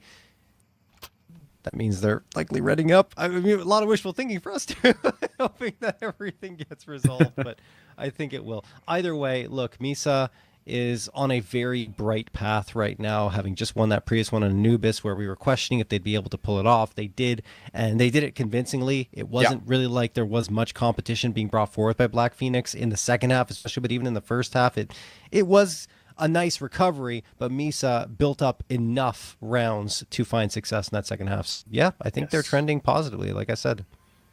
They've kind of kept it going as well, right? In these, like, it's still quite scrappy. It's still really difficult to predict as well, all the way down to the wire. But with where we're at, it's still one of these scenarios of this thought process out from Misa of just doing enough to stay afloat. Unfortunately, yeah, this tech pause has really broken up the momentum a little bit, but thankfully we're seeing that timer tick. That's a good sign. It means we can get back underway in just a second. Let's see, second attempt at the force buy for Black Phoenix.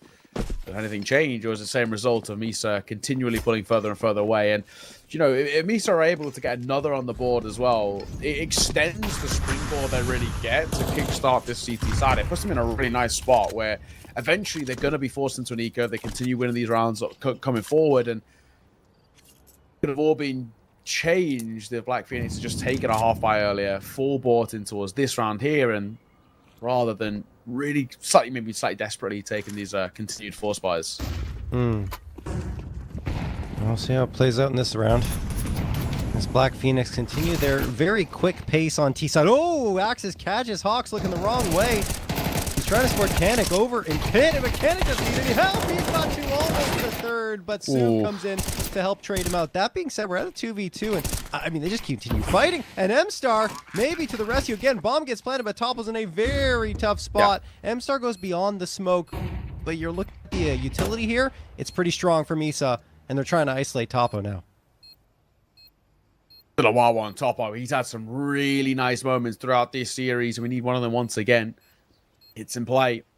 Misa can take their sweet time as they're moving forward. They have Utah to work with as well. He might have spotted. I think he has been spotted there. Can he catch the craniums? No, is the answer. So they win it by virtue of honestly just the numbers there, but they overwhelm them. Mechanics are good, and just enough time to get that defuse over the line. Nice work by Misa. Another one. Does Black Phoenix buy again? Because, like we've been saying, you're getting more and more loss bonus. You're getting closer and closer. There's that mental temptation of we are nearly there. Next one will be our round. So I'm going to keep doing it. But Misa don't mind this, right? If they continue winning the rounds, you don't care if you want to continue force buying in. If anything, it's a bit of like a sort of a false promise in a way that there might be a chance. Yeah, no, it really is. And you're always kind of having to make concessions on your buy, right? You're not ever getting that full buy up and that full execute on your T side that is kind of necessary. You can't keep relying on force buys to come through. However, like you mentioned, loss bonus building up. They had a bomb plant in that round, so I don't see it being an issue trying for it here. But eventually, you have to put your foot on the brake and say, okay, let's just get a proper buy up through. M-Star is going to get the opener onto Axis, and a follow-up on Sainty. Man, he's had a few nice sequences so far here on Inferno. Salazar looking to follow up and try to get a trade, but it just feels like it's not really possible. And look at the presence they have on A. 4 players here, Neo, to greet Black Phoenix. Oh, Hawks. It's fine from him, but Topo can't deliver on the trade. Second time of asking, he can, though. That's a really nice shot. He's very crisp. Individually, hang on. Let's not gift these over. 45 seconds. They can isolate. 3 kills for a 2 versus 3. Molly down. Don't love this. It's a really uncomfortable fight, thankfully. On the site ensue to save face, but it's a good effort. Honestly, it's not a bad effort. But without the bomb plant, surely now No buy to come forward. So 4, short turn 5 for Misa. They've given themselves that nice bit of breathing room at the start. And no better time, of course, for a bit of a lesser buy to go and check out Thunderpick, of course. Yeah, you have to, like I said, you have to put a pause eventually, and they will. It is going to be the AK, hero AK for Salazar, but everyone else onto the half buy. So this will be the reset for Black Phoenix to wait for the next to try and get a proper buy up and a round victory potentially. This time around, though, I don't know if it's going to happen, especially the way the M-Star is playing. He gets another opening frag off a flashbang that's thrown, this time supported by his teammates, and then it needs to fall up without the flashbang. Shot onto Karnez right through his dome. I mean, M-Star, we talked about him a lot in the pregame, but we didn't really see that much from him up to this point, or at least not to this level where we're just highlighting him round after round. But yeah, he's really been popping off.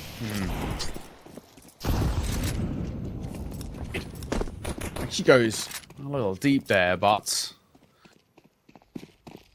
yeah, they're Black Phoenix. They're running back towards A, but they made first of all a lot of noise, so they're a known quantity, and also the bulk of the numbers are still over towards the A site. Okay, Salazar needs some serious heroics from him.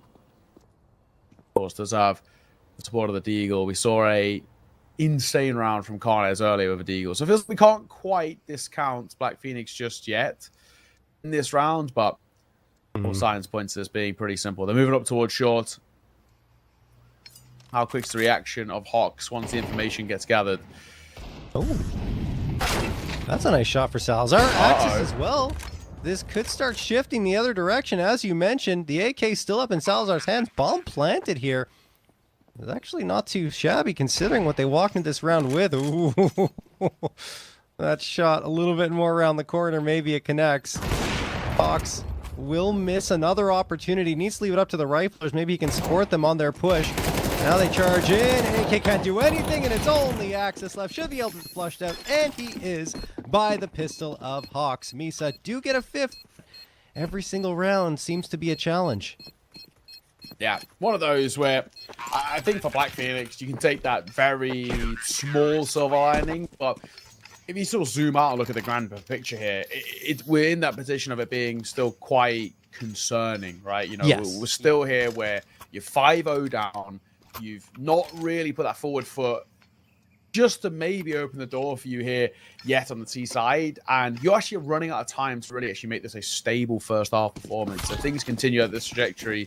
Misa will run away for it. Yes, the rounds themselves might be close, but the scoreline won't be. And realistically, I think Misa, all they'll care about is the second part of that. So got to be careful. It's a great nade to start things off too. Nexus, Karnez, Salazar all get tagged up by it as they dive in towards mid. Was it worth that early bit of space? And a molly. I'll keep Karnez at bay and stop him pushing forward. Oh, Gemstar gets clipped a little bit, but the early damage favoring Misa quite heavily. Smoke goes in.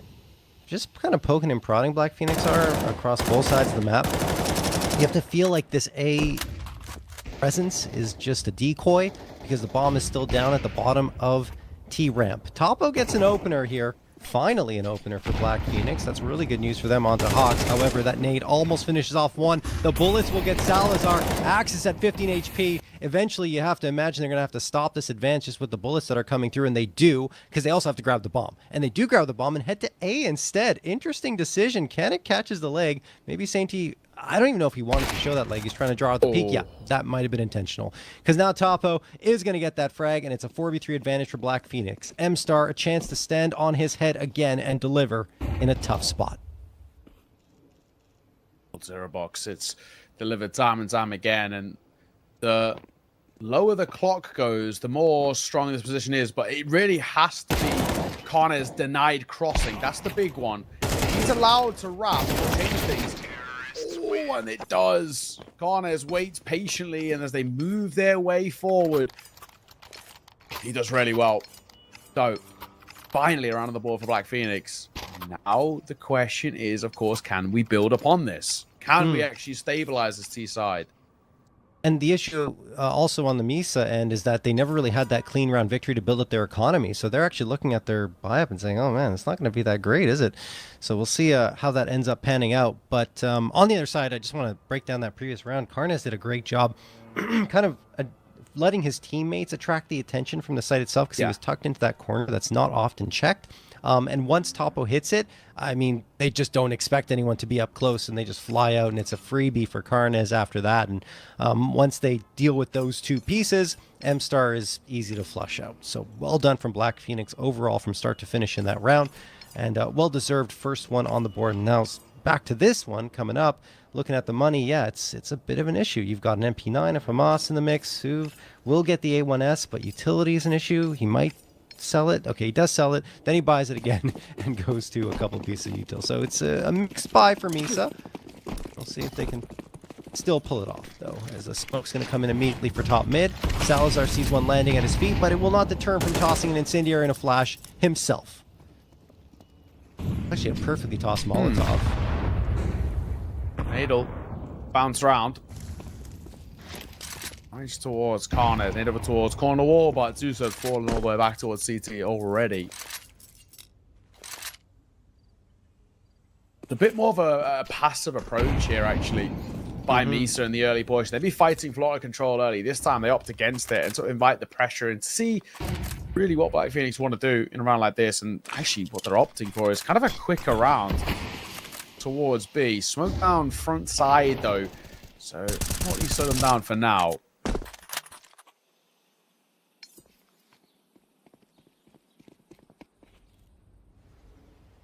Wow, okay.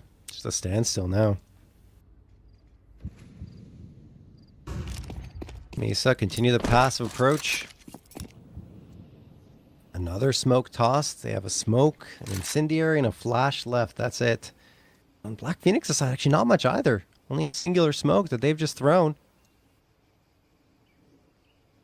Where are they going to go? Excuse me, they had a second one they picked up off the ground, so they do have one for Library, one for Arch, and they're making their way up lane. Topo gets one onto M-Star. Molotov thrown at Hawks' feet. Now Kanik going to be under a ton of pressure, but Sweatstein Hawks get a couple. Sainty will get one back, down to a 3v3. That's a great push down Banana, and Kanik does manage to get at least one before he falls, so it makes it a 2v2 for his B-side players to come through and try for a retake. They only line up as well. He deals a lot of damage towards Sainty. It's giving them a bit of an advantage. It's just the lack of kit. And even, well, the lack of util that makes this a little difficult. Misa have got to win this on raw aim duels. It's not an easy crossfire to dismantle in this 2 versus 2. Waiting for the peak. Axis to shoulder hasn't been spotted. Safety sitting in towards backside. They've got to go. And unfortunately, the first kill go in their way. That's what the crossfire does what it does best. And hence why they play it like that. It's a little close short. My second on the board for Black Phoenix, nonetheless. Yeah, no, and I mean, look, Black Phoenix deservedly winning that round again. I think they played it well. Misa coming through, good aggression down Banana to ensure that they get those 2 players on the periphery. But in the meantime, Kanik's under so much pressure. He does a lot considering, you know, everything that was going on around him. But in a 2v2, like you mentioned, no kit, no utility. It's just too difficult for them to go for that retake, and eventually they do fall. Another technical pause. Yeah, yikes. Man, I just wish we had some info. Maybe we'll get some as to exactly what's going on. I'm guessing TeamSpeak or network-related issues like you were alluding to earlier. Yeah. Neo, but yeah, I don't know. It's been plaguing this area a little bit, unfortunately. I'm trying to think, was it Sainty that we lost earlier? Very, very briefly, I think it was. I think it was Axis, actually. Ah, okay. Yeah. It was one over towards Black Phoenix. Lost them relatively briefly. It was only like 30 seconds. It was like a second. Yeah. So my sort of initial assumption is just to say that then most of the tech issues are over towards the seaside, but that might not be the case. Who knows? Isn't a buy coming through for Misa, but wouldn't expect to buy anyway. So it's hard to tell whether it's issues on their side or they are just fully not buying. I'd like at least one flash, though, out of the CT side. I normally think if you're going to go for a full eco, I think you should kind of put yourself into a spot where you gamble stack one flash and just try and see if you can overwhelm a certain player, see if you can save a gun.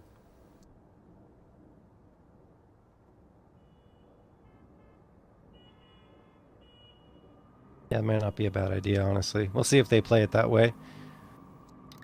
All right, we're back. Technical pause is over. 8th round underway. Black Phoenix going to be running with 2 MAC-10s and 3 AKs. Interesting. Expecting it to be a lighter buy for Misa, so using this as an opportunity to potentially build up their bank accounts a little bit. Those MAC-10s will be the tip of the spear more than likely. You see Topo just behind Salazar, but eventually, yeah, he does creep his way ahead. Open up, looking for information. M-Star won't have any visibility at all. Nice flashbang toss. Topo continues to charge up, but it's Salazar with the AK to take care of business. This is going to be a pretty clear-cut round.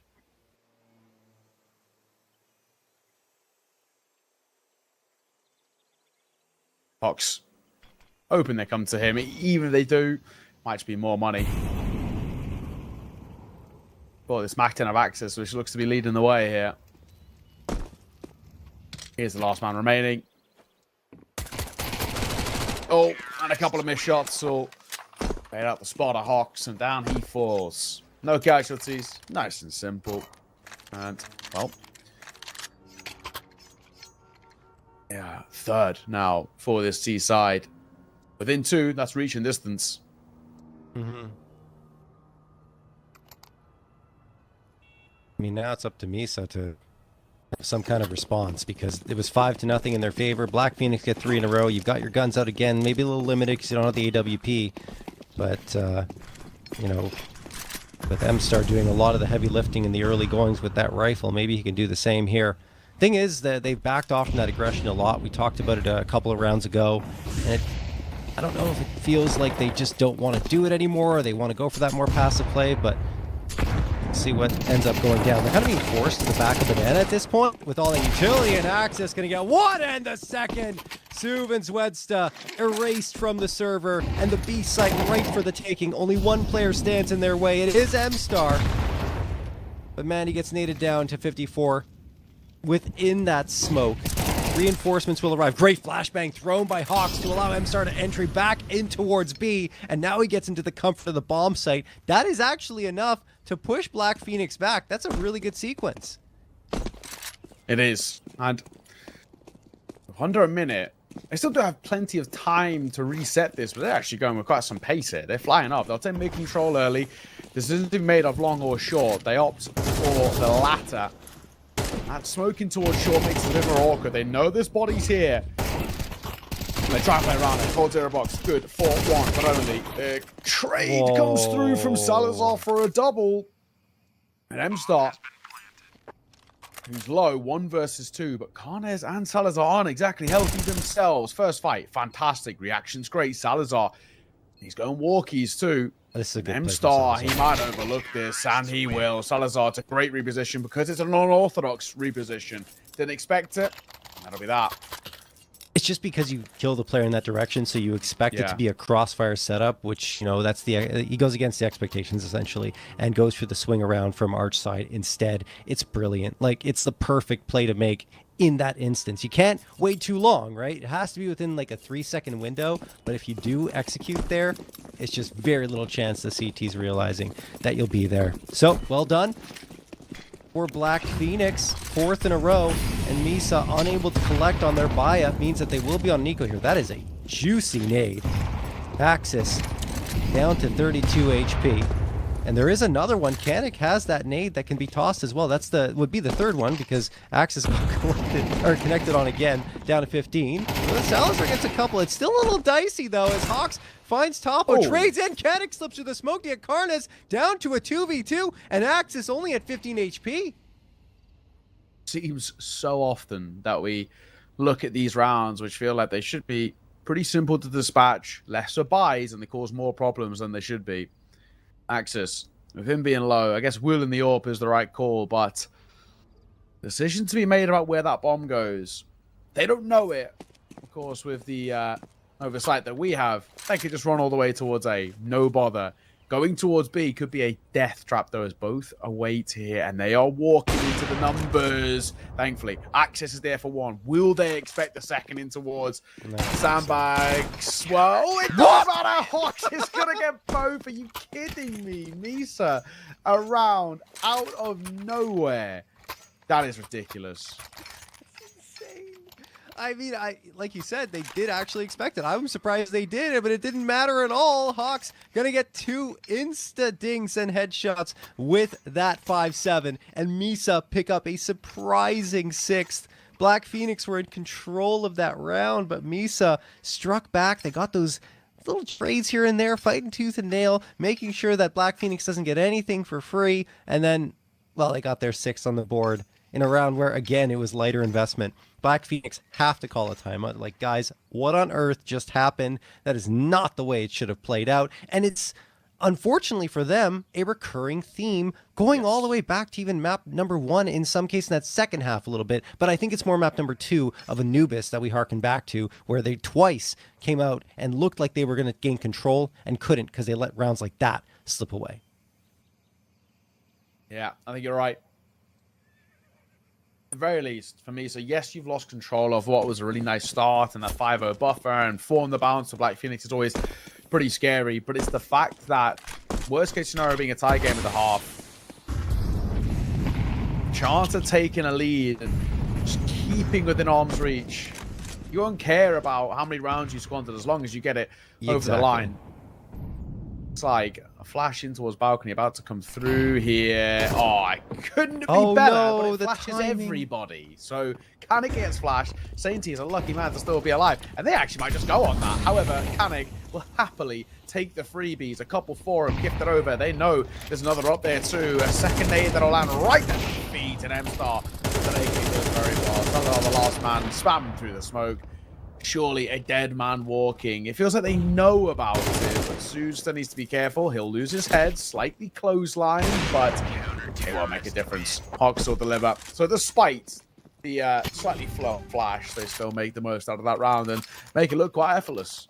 Yeah, I think the flash is on point. I think Kanik just went around the corner a little too fast. And I think the timing was off on his peak, but which is fine. It ends up working out anyway because he gets a 2K. Might not have even gotten that if he went around that corner earlier on the round.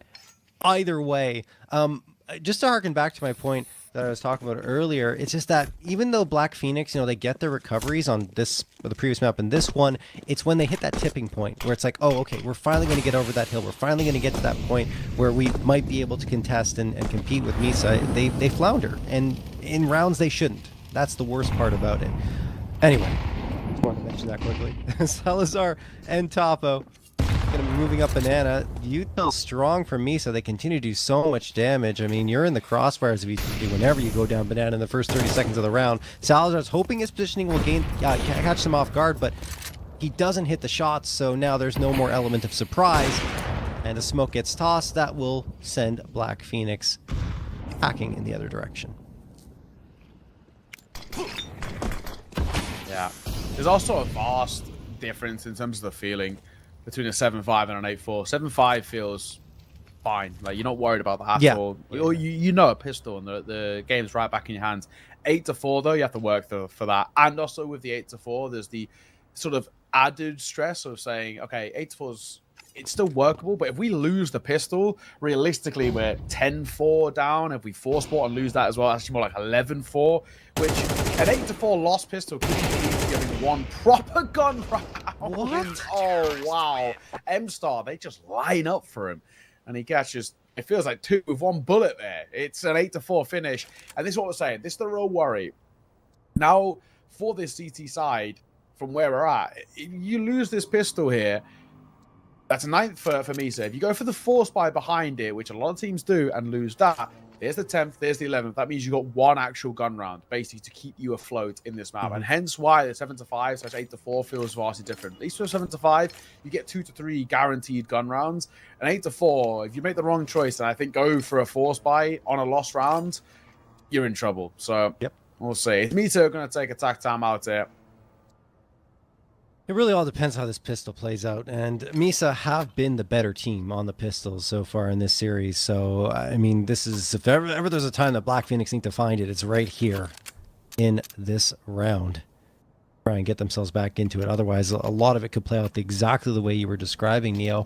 One of the key differences, I would say, individually in terms of players here on both sides between Dust 2 and Anubis, and of course this map right here, is MStar. He started off so slowly, only 7 kills on Dust 2, basically invisible at the bottom of the scoreboard, which is really surprising for him. And then on Anubis, 22. Like, what a stark contrast. Ended up at the top of the round. I didn't even realize it, honestly, because I think a lot of those kills just came in such a clean round for Misa in the second half. And then here, though, he's really stepped up his game on Inferno. It's visible in terms of his impact and the kills he's getting. They're very important to the team's success. We'll see if it carries over here into this next round, but they're already moving up Banana. The spot is there from Salazar as he backs off to B.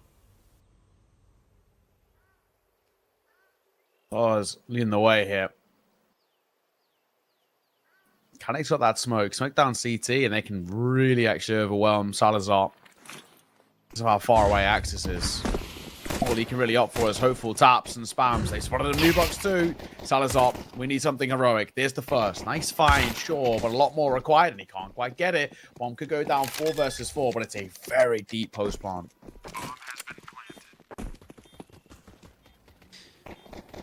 Yep, they're trying to dig them out of that bomb site. Axis doing some pretty good work here. Finds himself a couple of heads. That's going to get Axis on back. It's going to make it a 2v2.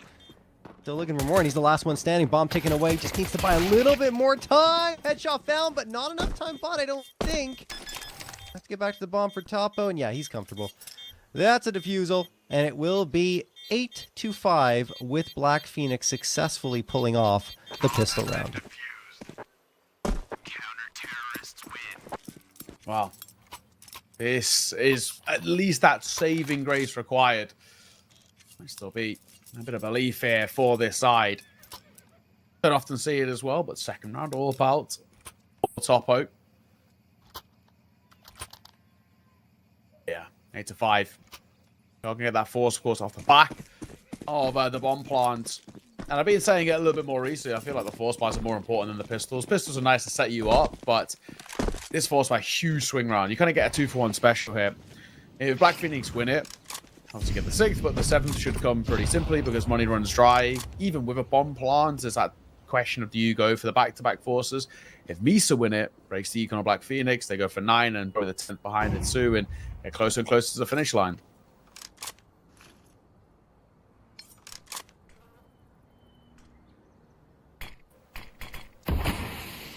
Axis waiting behind that smoke that blooms. Might just tuck himself into the cubby here of Arch side. Looks like he wants to play around the edge of the smoke, but not much visibility there, so eventually he just backs off into Arch. In the meantime, Misa are setting up for this A hit.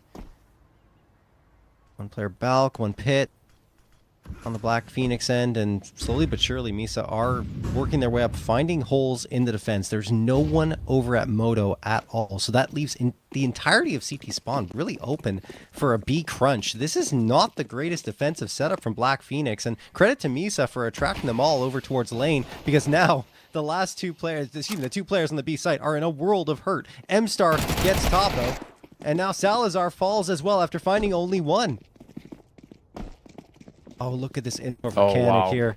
He has so much. And they hold it. Oh, what? But I actually don't think they're going to give it a go anyway. That was just them setting up for the save. They don't feel like they want to give a B-side look in. I think it is the right call, to be honest. Save these guns, reuse them towards the next. But they're going to have to fight to save them. These can't as well. No, they opt to go out by a CT, so it's okay. Orb kept alive with the double Galil.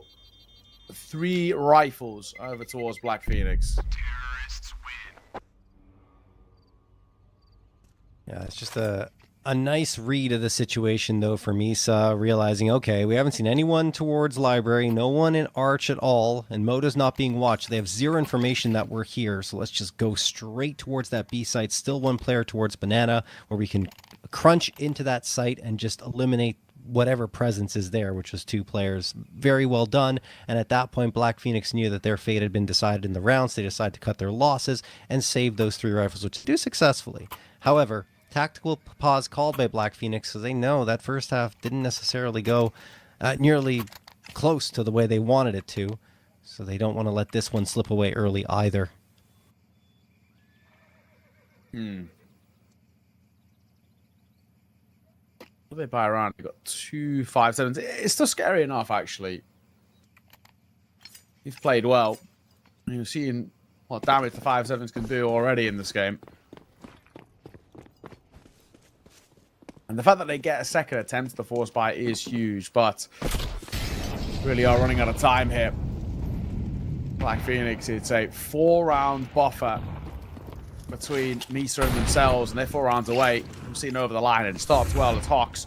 Well, use that salvaged AWP very well.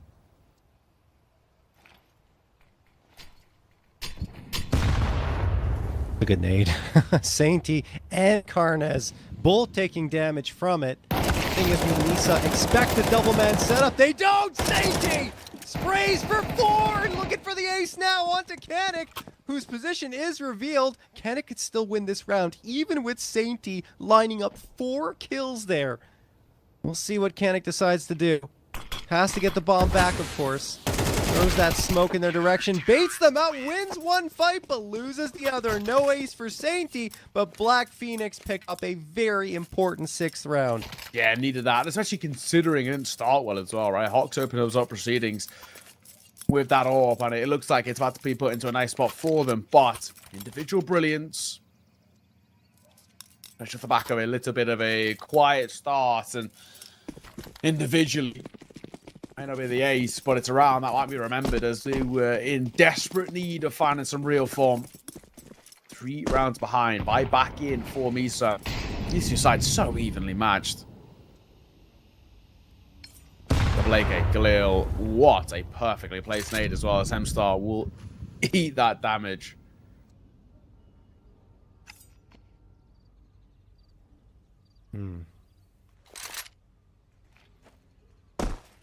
M-Star, whoa, that's information didn't want to give away. All right. Didn't get the boost cleanly. Now they're just going to fall back, and all this utility being rained forward from Black Phoenix, as they will eventually fall back themselves. So a bit of a push and pull battle here for Banana. But as it stands, Misa will be sticking around for a little bit longer. Still a full minute left on the clock, so rotation isn't out of the question, especially with Kanik watching how things are going to proceed towards mid. Battle here up top, Banana, and it's won by Suv overall with 2 frags for 1. Now the move in, and yeah, B site free for the taking for Misa. Off one of the guns, or not even. AK gifted over, but you want to nothing to do with that Deagle. Bomb will go down. There we go. Tap, just in case. Waiting for the util or for the push, and actually perfectly played. That's really, really nice. Patience, right? They knew they had a bit of time to tap and see what the response looks like for Black Phoenix, and they do well. And that 4-round buffer once again. Incrementally, they're getting closer and closer. And look, this can't be the trend for Black Phoenix, win 1, lose 1, because then before you know it, you're done. It's over. The lead is 2 for Misa. So let's see if they can get things going. They're going for broke as well. A force buy coming through here on their side. You lose this, and it's probably 12-6, and it's only pistols. I mean, I guess... yeah, money's not great. Maybe it works out. Salazar is going to get the headshot to M-Star, so pretty good start with the 5.7s anyway. They got 3 players here. How is this working? What on earth? Salazar gets 2. Sue finally finds one back. They keep trying to bash their heads against the wall into this B site, do Misa, but an adjustment needs to be made, and I don't think they're willing to make it. It feels like they want to continue going in this direction. Maybe just relentless, maybe. Yeah. A little bit dumb in a way. We'll have to see. Boost up on towards plant could be huge here. That smoke is nice. It's going to whittle away the clock.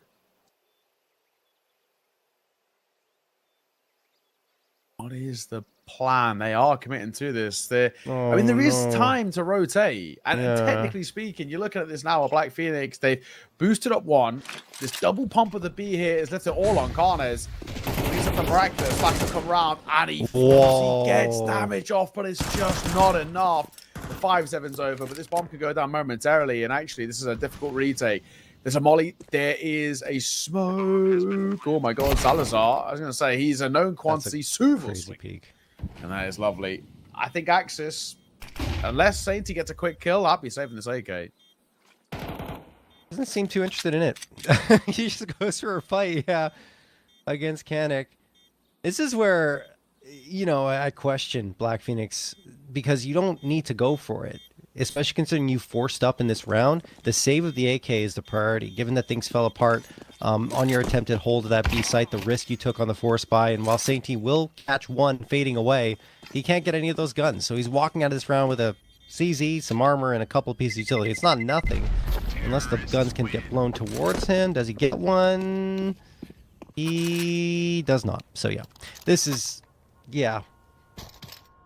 It's not great. Black Phoenix, kind of a failure to activate here consistently in this second half, or even in this map as a whole.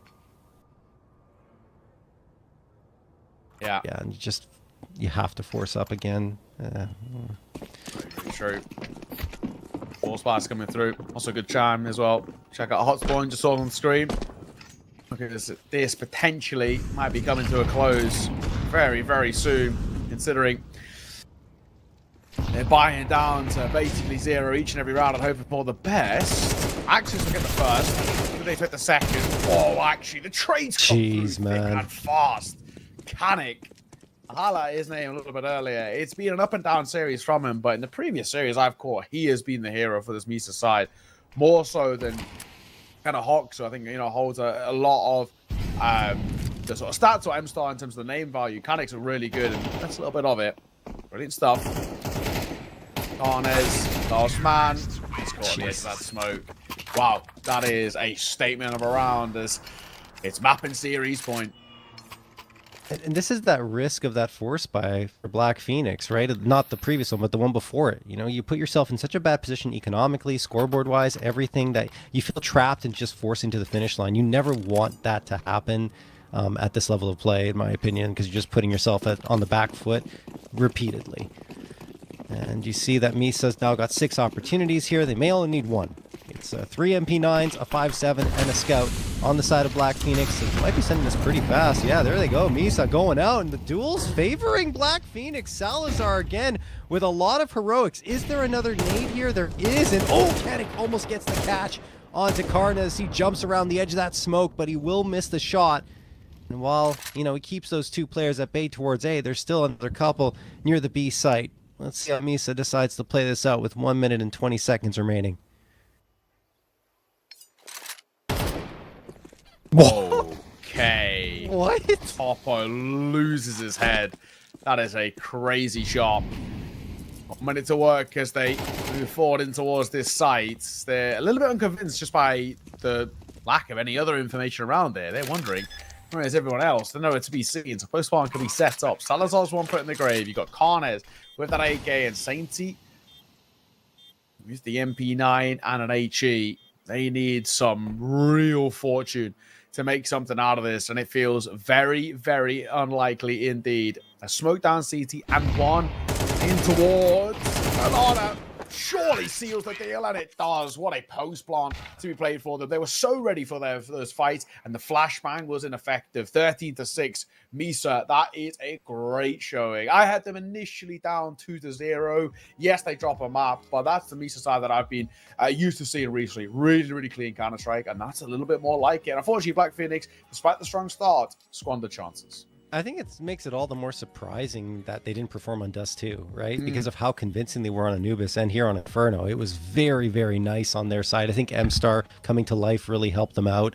But overall, yeah, Misa, a deserved win here in Thunderpick, as on the other side, just not enough gas in the tank, it seems, for the side of Black Phoenix.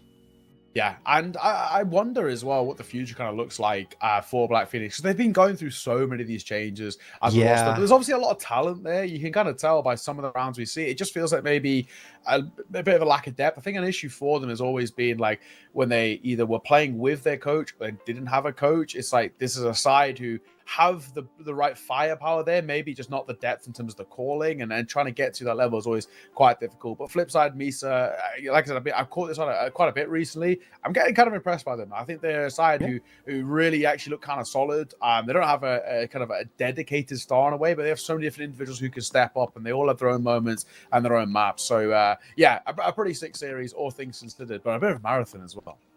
Yeah, definitely. It took a it took a little bit of a while. It wasn't even the amount of rounds too. Just a lot of technical pauses coming in, a lot of breaks that broke the momentum a lot. Yeah, definitely. But at the end of it, really nicely done, honestly, by Misa. I want to say as well, you know, we looked at their results regionally. They're doing strong, and oftentimes you see teams that can't convert that regional success into success across the board in these more varied tournaments. And yeah, they're just doing a great job doing that, making that conversion happen against academy teams in the prior tournament, finishing third in that one. And right here, just getting that win shows that these guys are legit, and I'm excited to see their run.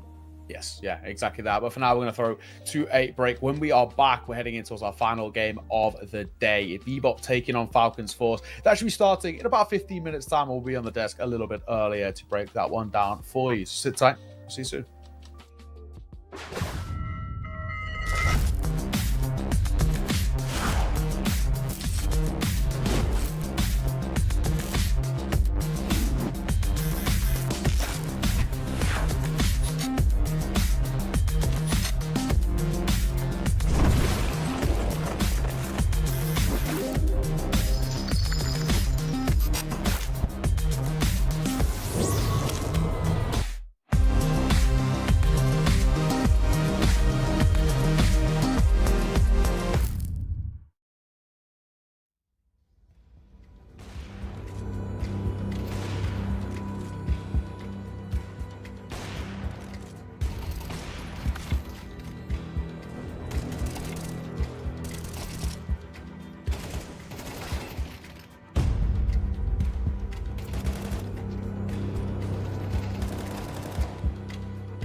right, no time to waste here, folks. Jumping right into the action between Falcons Force and Bebop here.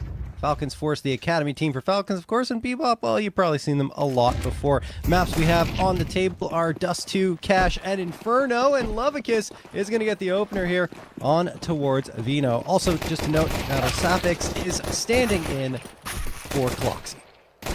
Oh my god, look at that damage. Wow. Okay.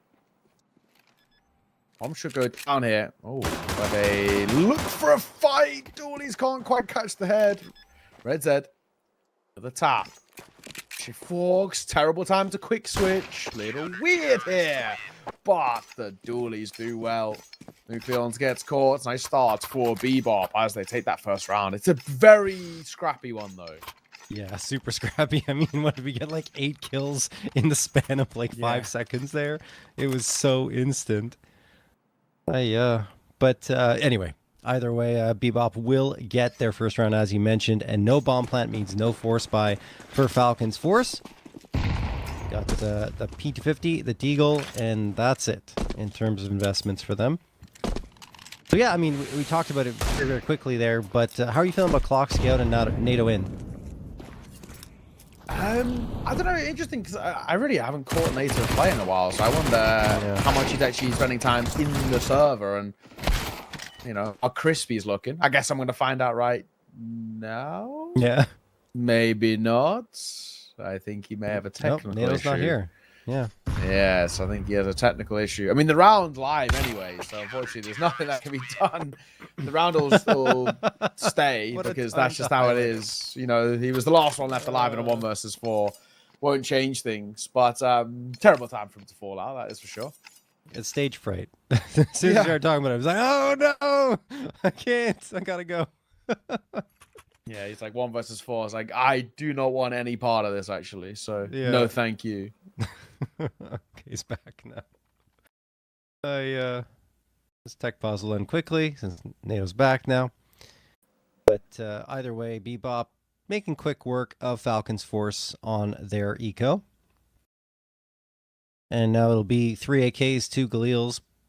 Good chunk of utility for Falcons Force versus Bebop, who are basically getting a chance at a bonus. If they win this one, they'll be looking quite nice. Look at that. Alrighty. On the way momentarily. But yeah, always a bit of a throwaway anyway.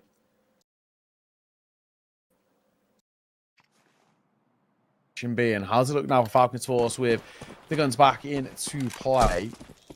Like Galils have to come through, that can always be a little bit difficult to deal with. This balance holding for the moving towards suicide, but to be found just yet.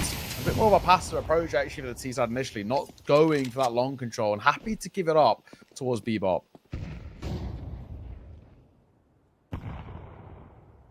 And just to talk about the stats behind this map and why Bebop are picking into it, well, they played it 10 times over the last 3 months and won 9 of them. In fact, it was a 9-game win streak until lost to Endless Journey a few days ago, 11-13, so very tightly contested, but they feel incredibly comfortable on Dust 2. I think 7 of those victories, their opponents did not get into double-digit rounds, so Bebop already off to the start you'd expect versus Falcons Force, who don't like playing here at all. 2-5 on the map and a 3-game losing streak, having the most recent loss to Misa, who we just saw earlier. Yeah. Holidays early. Still. It's NATO. We'll find.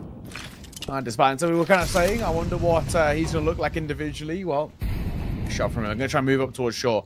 Not an easy task, however. 35 seconds, not loads of time for Falcons Force. Yeah. Not at all. And RUSTEC gets a huge catch. 30 seconds left. If he can get away to the B site, safety should be all right. Yeah, and Lavked delivers 3! NATO, Greku, and Nucleons all gone. Tapeware, the last one standing, from a 4v4 to a 4v1. Tapeware. Not much you can do, honestly, Neo. He'll just die. Zender takes care of that. Wow. Off onto that slip away in that sort of fashion, because it actually felt quite nice for a moment. It felt like you were in a really okay position, and just there where maybe we can kickstart things. But yeah, in the end, not to be, and it will massively hinder the finances. So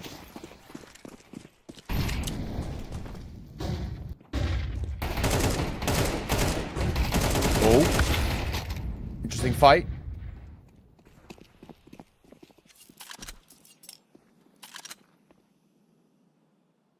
I'm going to cancel out of that and fall all the way back. Is this going to be bomb collector heading towards B?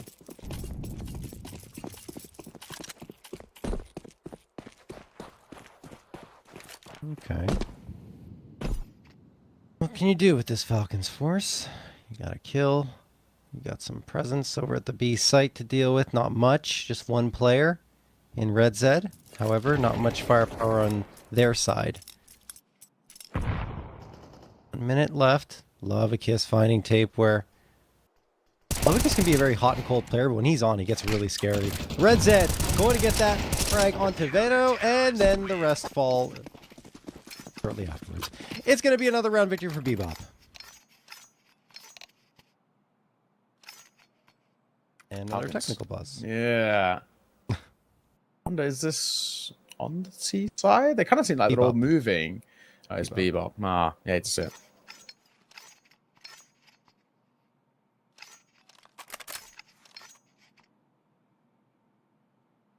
Hopefully only brief, but we have been played with them a bit today. It's rough. Been tough, yeah. It's been a rough one. For technical pauses. I feel like I was due though, Neo. Just because everything's been so smooth for me lately. I'm like, oh, this is great. And then this is the one. all the technical pauses piled up to these two series today. It happens. It happens. Nature of online CS, you know. It is. Sometimes. It is. Yeah. I feel like there's a lot more that kind of crop up. One of the more common things that I've been seeing is that within the kind of the tier 2 is a lot of these tech issues come down to actually the cameras. Primarily off the back of them, you know, like not having the, you have the 2 cameras set up, and so you can see what's going on. No, I think you're right. That's a lot of the time just trying to make sure that's in order. It's a little more responsibility on the player's shoulders for sure, but you should be ready for that if you're playing at this level. So I'm not sure what the nature of this one is. We haven't heard anything as of yet, but it looks like Zender is not moving. So perhaps an IRL issue on his side because he's still on the server. We'll have to wait and see if we have the details. That's worrying. It is. It is. When they leave, it's one thing, but when they are just sort of there, I mean, he's bought now, so okay. No, he was dropped a gun. He was dropped a gun by Faydad. He baited us. Oh no. So maybe not actually. Still a bit of typing, maybe a good sign. Oh. The simultaneous typing normally means the ready up call, and I'm hoping that is the case.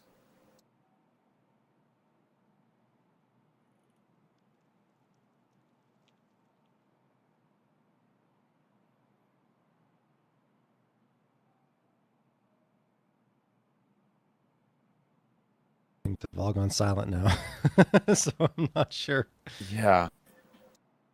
Hoping that it will be back again soon. But yeah, I mean, so far Bebop have been pretty much in full control. Haven't really seen too much from Falcons Force. At 4v4, actually it was a 5v4, I think. Yeah, it was a 5v4. They had the advantage because NATO got the opener, and then all of a sudden just fell flat on its face. Not a single other frag to come through for Falcons Force in that round, and that's when it looked most interesting. Outside of that, it's been fairly dominant for Bebop. So, I mean, maybe we'll see a shift in that soon.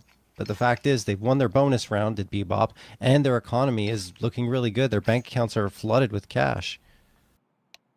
Yeah. That's true. A lot of typing. Not a lot of resolutions. He did move. Maybe it was like an FPS issue. trying to fix, or like something outside of it, the game, maybe even like a TeamSpeak or whatnot. But it's tough nonetheless. There's no answer just yet.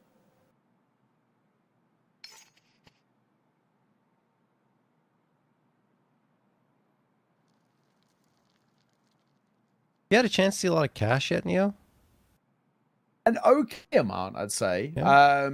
I probably think I've casted some in the region of like 10 or so games. Okay. Yeah, I like it. For me, it's one of those where as much as I don't love the map pool as a whole, Cash has always been a big fan of mine. So I like it. I'd say probably it's my second favorite map in the pool right now after Nuke. Really? Wow. I feel like that's rare. Like a lot of people are dismissing it and don't like it, which is surprising because it was in such demand to be like put back in the pool. I personally love Cash. Like it brings back so many memories, casting and playing. So for me, it's community hates any sort of change. Yes. Like even if it's ones they've asked for, which is the craziest thing. People have been calling for Cash for like 3 years, and you bring Cash in, they're like, actually, nah, screw you, pal. I don't want this. It's like, what do you mean, mate? Like. The funniest thing, I wouldn't name names. There's a couple of Twitter accounts, like more prominent Twitter accounts, who are sort of like pulling for like Cash to come back in. And then when it came back in, like a week later, like, I really don't like this map pool. I don't like Cash in. Like, I miss Overpass. Like, mate, you spent 3 years partitioning for this. Like, this is on you, pal.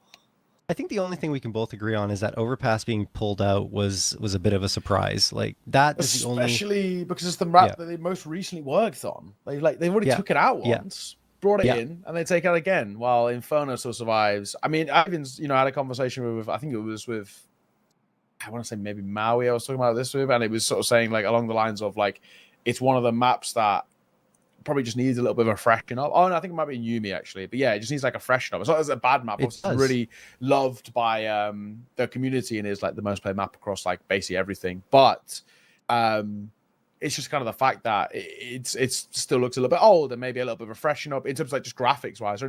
Don't even need to change the layout just to sort of give it a little CS2 spruce up.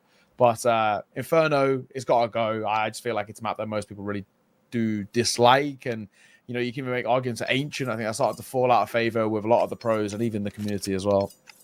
No, I agree with you. Like, there's so many other targets they could have taken instead of Overpass, and they just chose Overpass to bring Cash in. The map pool could have been even better than it is right now. But anyway, all that being said, we're back into it, Neo. Everything's been resolved while we were talking about that. And, oh no, it hasn't been. Never mind. I take it all back. Yeah. So back to the conversation. About Cash. And Cash, again, like I said, a lot of memories brought back, but I want to talk about Train too, because Train was in so briefly as well, and they brought Overpass back in instead of Train, and they take Overpass out to bring Cash. It's like they're just cycling out that 7th map repeatedly, and I don't understand the thinking behind it, instead of taking some of the staler maps out of the pool and bringing new ones in and keeping them there. It's very, very strange in terms of the thought process, and I wish I had some insight into what they're thinking. I'm guessing it's just data. They're like, oh, it's the least played map, let's bring in another one and hope it's not the least played map too, which is a weird way to approach things, in my opinion. Yeah.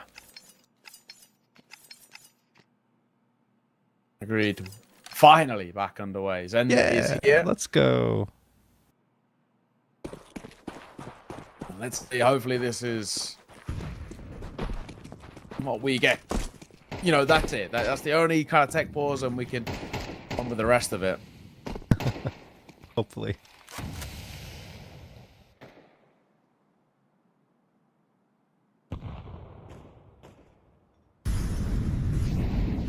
Alrighty, Molotov's gonna get tossed in lower tunnels, and of course Cat as well, so Falcons Force trying to take that space in the mid, or at least you'd think they'd want to take that space in the mid with that type of setup, but they don't really. They just kind of stay stagnant, which is interesting.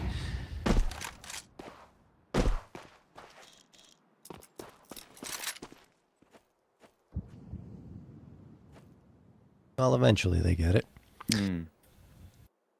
Put it to work with. Falcons moving up towards A. So far, we've seen a lot of sort of mid to late rounding from Falcons, where they're pulling out of initial bits of space, but it's not netted them round. So sometimes it feels like they might actually need to be a little bit more confident in their initial call out of spawn. CT smoke for the cross, but a really nice timed one there towards doors that kind of really stops them having any sort of idea about pushing through mid. They've kind of got to commit towards an A hit for me, and they're walking in towards Zenda.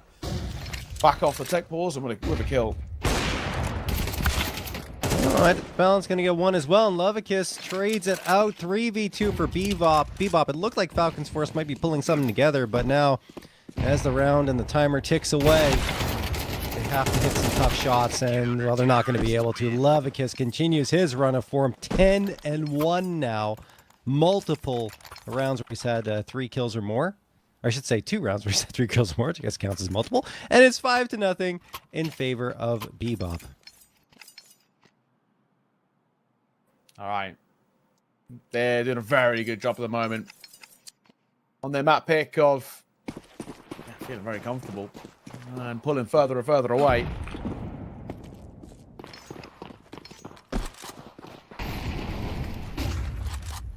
Flash over. It's Nucleons with the hero AK. And a couple of stints in that main team when there's been issues with visas in particular. Suke, but now he's going to be called upon here. Red's Ed is being pressured from back plat with a molly at his feet, but still alive for now.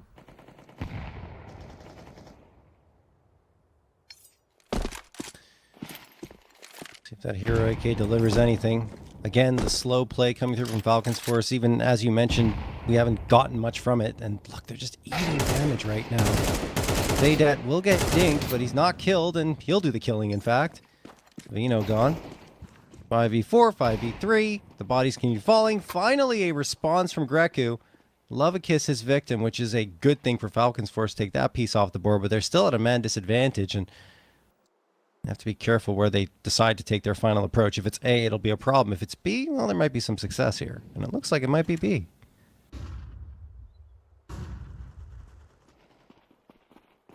There's what have you got for us? Out a window, they dive down, and NATO gives them space. I think with this B site now being taken, I can't leave up. I'm just saving here. It's not really worthwhile for me to give this one a look in. B site does do is statistically the harder side to retake. It's probably next to a possibility that you get in. They are going to really try and get it. Oh, what? Ooh, hang on! What? The nade combo with the orb. And it's all on the coach turn standing for today. This time is running low. What is that shot coming through? NATO gets clipped. I cannot believe they've pulled off that retake on that of all sides. It didn't even feel like Fade wanted to go for it. He was all the way back towards A site while they were trying to take that space in the tunnels. We're like, no, we're going to try. We're going to go and make this attempt. There's a full flash. Like, fully flashed was, I believe, Red Zed, and he still hits the shot. And then they get the follow-up immediately after that, leaving NATO on his own. And while NATO does a great job trying to stand up and stand tall to make things work, it's just not enough. There's too much firepower coming his way, and Bebop, despite the fact that it looked like it was going to be the first round for Falcons Force, finally, they take the 6th. Yeah, wow. What a wild round for Bebop to get. Really? Like we said, seemingly felt like it was out of nowhere. But a game that continues to deliver.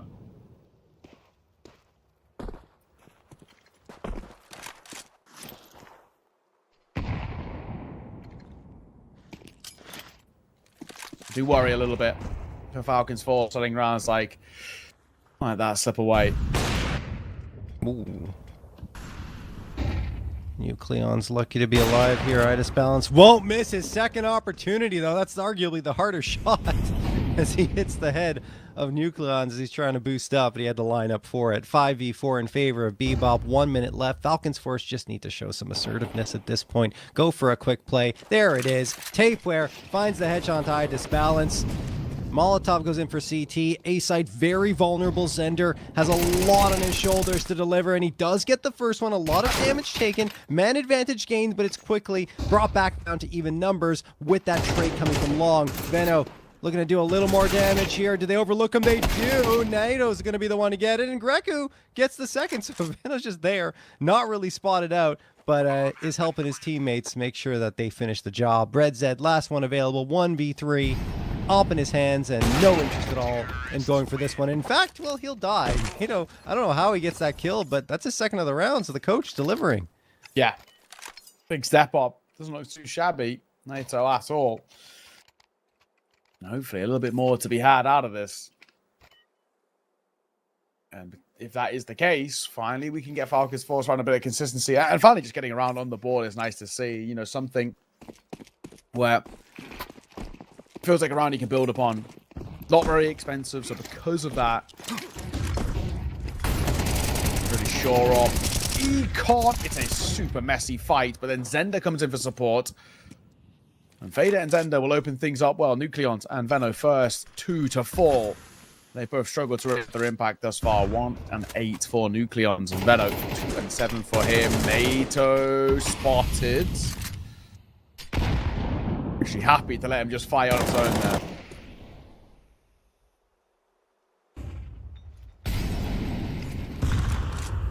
All right, Falcons Force, what are you going to do now? 5v3 in favor of Bebop. 2 players on Cat, 1 poking and prodding around the B site. That's NATO.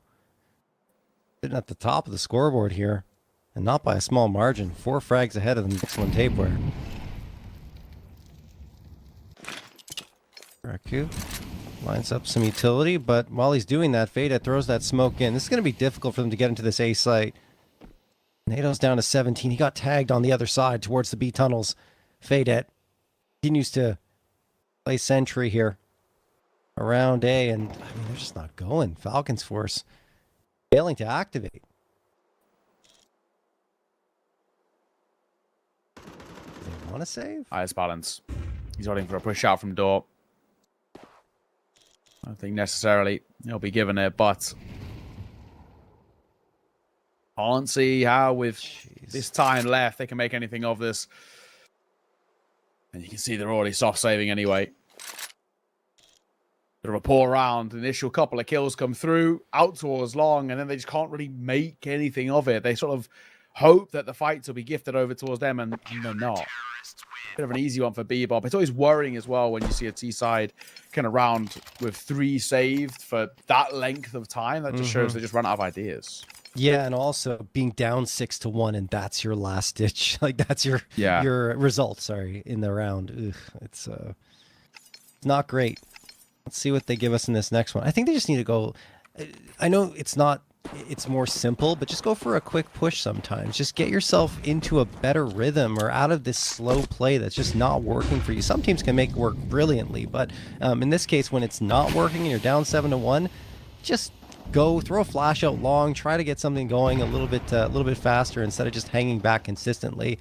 And even when you do hang back, now they're going to chase you, because Red said spams through the smoke. That wasn't really a chase, admittedly. It was just spam through the smoke as NATO was trying to hide behind it. But still, another opening frag for Bebop, which is promising for them.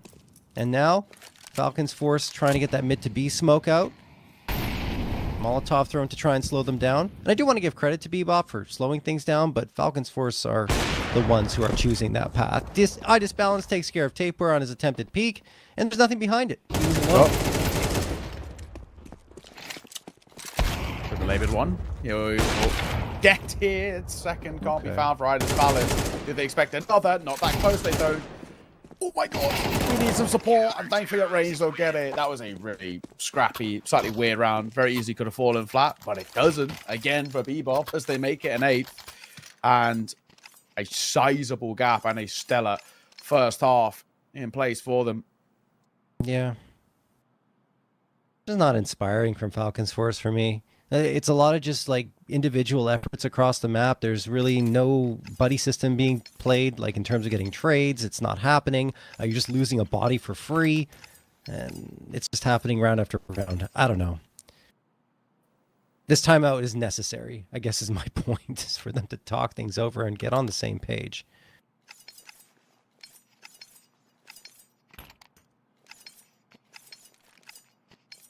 What changes after the discussion? Because it feels like we've had a variety of different ideas by Falcons Force. Slightly pacier rounds, not so much success. The slower ones as well. They've run out of time, run out of ideas, and forced into awkward saves. It's been tough, to say the least. Yeah, I think it's more the slow rounds than the faster ones for sure on their side.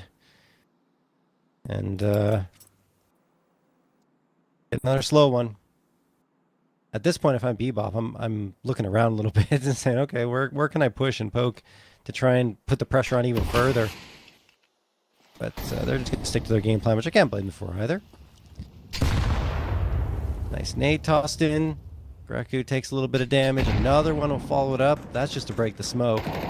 Yeah. And they get a little bit of information.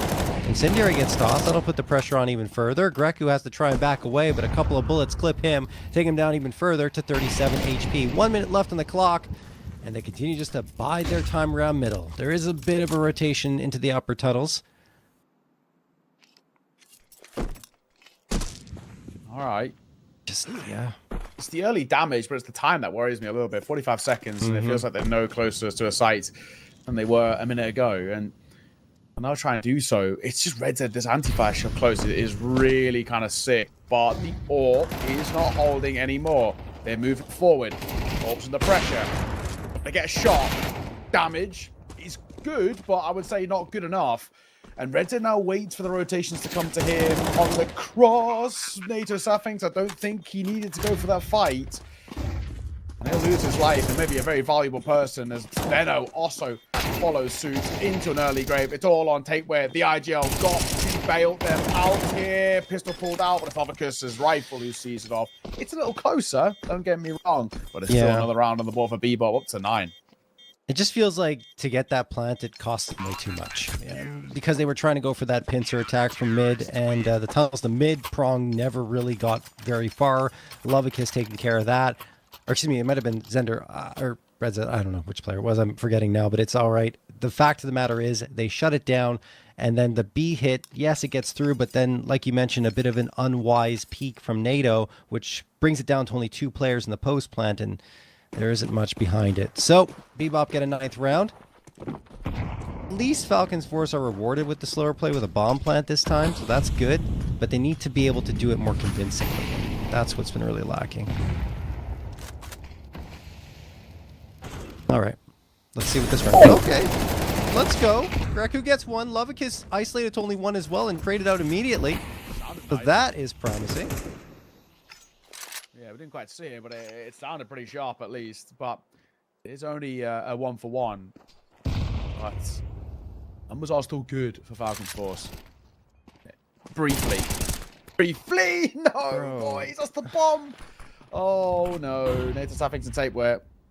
You've got to find a way to save face it. It's the 2 thinkers of the side, the coach and the IGL. Now it's all on the latter. Oh my god, how this has fallen flat. 1 and 2 for Tapeware. Hang on, they overlooked his possibility of being here in towards shorts. The thing is, does he expect... Not that, yes, he does, Tapeware. That is ridiculously well played. A massive 1 versus 3 clutch for them to get a 2nd round. That's actually gross. What? How do you win that round? Like, I can point out multiple things that Falcons Force have been doing throughout this half that Bebop was abusing in that round. Just hanging back, waiting. And Bebop's like, all right, cool. We're just going to go for an all-out push into mid now, and you won't be able to wait for anything because you're going to be dead. So which they were, and then Tapeware somehow, some way pulls off play of the map for his squad. Like, unbelievable stuff in terms of the shots that he hits. And I think Bebop were a little bit careless on their approach and they got caught, which is fine. It happens. They're up 9-2, so they're not too fussed about it. But Falcons Force, that being the round they win, is crazy to me. But, you know, that's the type of map we're on right now, I guess. As Bebop have plenty of cash, they'll get a full buyout here. In fact, double op setup coming through. And on the other side, Falcons Force are just scraping the bottom of the barrel, trying to get whatever they can. It's going to be 2 Galils, an AK, an op, and a Mac 10. All right. It's been a underwhelming showing, but...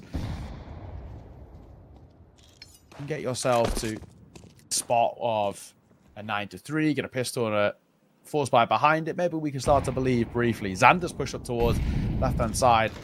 Doors here. This could be really spicy. Tapeware's got the bomb on his back, and he was tempted to push up short. Thankfully, he doesn't.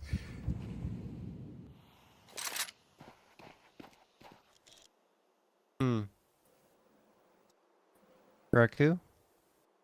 Turn around mid. Has to be careful. Doesn't expose himself to Lavked. Falcons Force looking for a long pop, it seems here. I think Greku's setting up the flashbangs here for both Veno, along with Tapeware to push out with. Just a matter of when, not if. There we go. Going for a cat and long approach at the same time, and I Disbalance gets the first one, Fade Dead another one. Completely failing on the first two attempts. They will try again, and they will fail again, unfortunately for them. Greku and Tapeware, last two available. Very low. Oh, can't quite get it, but the pistol of Lavked can. Wow. Really, Okay. really dominant display. Double digits in towards that first half. Bebop look fantastic on their pick of Dust 2. And they just look, in every way, the better side, right? They're not really breaking a sweat, and they're quite comfortably overwhelming Falcons Force. I know they got a stand-in, but I think it's looking like one of their better players. So if anything, it's helping. Yeah, exactly. No, I agree. Like, was one of their better players in the early goings, and he still is, sitting at 8, and Tapeware above him thanks to that ridiculous performance he had in the 1v3, going up to 10. But yeah, overall, it's not been close. Bebop is far and away the better team right now. Falcons Force hoping for a pistol round to go their way. Otherwise, this one will be over fairly quickly. Nucleons and Tapeware are going to get a couple, but Lavked strikes back on the Nucleons at the very least. So that's a man advantage. Oh, could be a flank here over in the upper tunnels. It's not. Great awareness from iDisbalance to get Veno there. And now the mid to B smoke is going to get tossed. NATO Sapphics going to push out. And iDisbalance throws the smoke for B doors, distracting. NATO will manage to get one back. So he continues to be strong here for this squad. However, both players on Bebop have taken this B site. We talked about it before. It's a tough site to get back into, even on pistol. Oh, iDisbalance plays anti-flash and gets the last two as well. It is Bebop securing the second pistol. Oh, man. And it just goes from bad to worse, doesn't it, for Falcons Force? They really needed that to even just save face a little bit. It feels like it's a write-off here on this map as a whole, especially with this sort of scoreline. But you would have liked to have just had something to fall back on, maybe chip away at a bit of this deficit, but not to be. They're going to go for the Force. I don't hate the idea. You've really got nothing to lose, so why not? What can they do with it? Early on, nothing. This Tapeware gets absolutely deleted by a drive by a Mach 10, and iDisbalance to find one of its own as well. Nice shot by Nucleons and that Deagle, but a lot more required. Lavked is also then going to get tagged, so will Red Zed. NATO is doing a good job of softening them up as Red Zed stayed alive. Lucky guy, and might be unlucky for Falcons Force. It's all on Veno. Yeah, I'm not sure if there's anything you can do here except maybe try to save the scout. Certainly there's a lot of damage, right? Like, that's the good news for Falcons Force. You got 5 players who are a shot away from death. Excuse me, 4 players who are a shot away from death. However, still difficult because you got 4 rifles bearing down on you, and yeah, Veno can't even get one. So that's gonna do it. 12-2 in favor of Bebop. They've got, count it, 10 opportunities to close this one out, and the money situation is abysmal for Falcons Force. No real chance. It feels safe to say, doesn't it? Yeah. 10-round deficit. You give it another go with this kind of a force buy, but I'm not expecting the heroics here.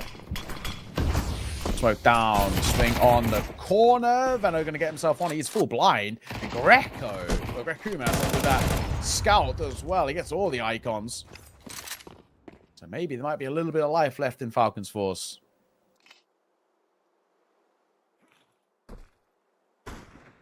Perhaps. Well, Lavked trying to snuff that life out. Oh, but he can't. Nucleons hits the headshot on Lavked immediately afterwards. iDisbalance falls, and so does Red Zed. Where's this coming from, Nucleons? My goodness. What a third for Falcons Force to take. Bebop unable to really get any step forward into that A site. That is really nicely done. Some sharp shooting, and they needed an individual effort to try and keep them in this one. Yeah. Yeah, they did. Oh, wow. odds. No shocker. Over at Thunderpick are very one-sided. But Bebop overcome with this kind of a vibe. It's end up the first two falls. What a shot! And Nucleon sticks around too long. He'll lose his life. Yikes, that's not what you wanted to see, but there might be more to be had here. Not enough, you'd argue. Red Zed will fall short, but faded again with the trade. Spot to break the sappings, and it's now all on Veno. Oh no, it has to be said of this Falcons Force side just getting decimated round upon round. What a showing, though. What a showing from Bebop. And the hope now is that they continue to start the series because they have really shown the levels to this. And I know Falcons Force, like we said, they've got the stand-in, but that was a poor performance nonetheless. Yeah, that was rough. That was rough to watch, I'll be honest. Like, there was really nothing there. And it didn't feel like they were trying to do enough on their T side, to be honest with you. It felt like they were just continuing to stick to the standard game plan they brought into it. Yeah, we saw some variations, but nothing close to disrupting Bebop at all. They were way too comfortable on the defensive side. And then when they switched T side, you know, you win pistol, you lose the follow-up. Sure, there's some kind of disruption there, but it's too little too late. It's way too little too late coming through from Falcons Force. So yeah, maybe they can recover. The one maybe bright spot for Falcons Force, you're going on to Cash, which neither team has played yet on an official, so maybe there's a chance of striking back there, but given the way they played here and the lack of coordination on multiple attempts, I don't know. I'm not feeling it at all, Neil. Yeah, I don't have the belief, but why don't we find out? We're the first one to a break. When we are back, we're heading in towards that second map of Cash. It's a very puggy affair, and, well, the puggiest side of Bebop just decimated them and Dust too, so I'm kind of expecting more of the same. Let's find out. We'll go ahead into a break. We'll see you soon.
All right, we're back into the swing of things here. Falcons Force up against Bebop here. Map number 2. Map 1 didn't deliver much for Falcons Force, but maybe map 2 here on Cash. Their pick, of course, will be a little bit better.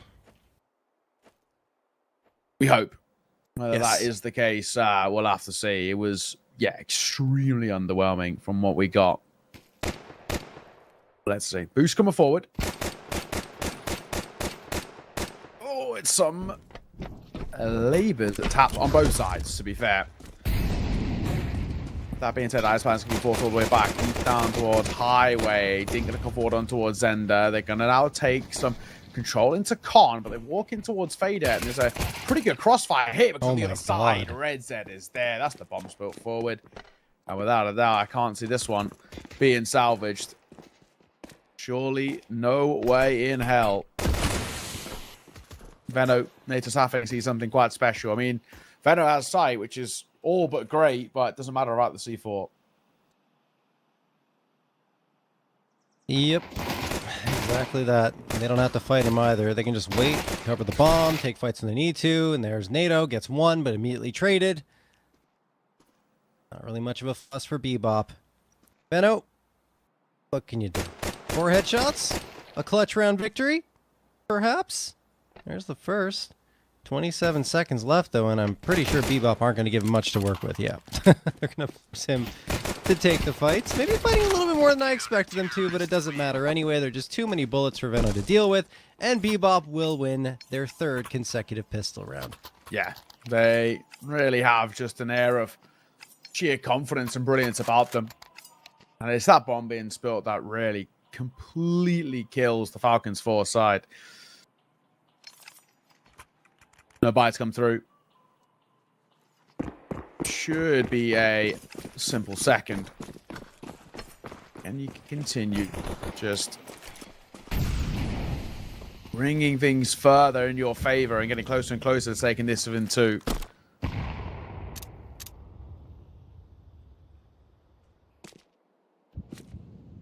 Fade out. All for the boost. Looks for now will be given, but Nucleons is waiting on the side. That smoke, which will get replenished.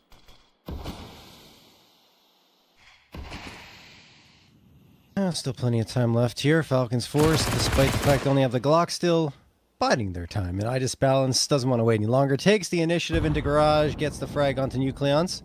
Now Idis Balance at Squeaky. Or excuse me.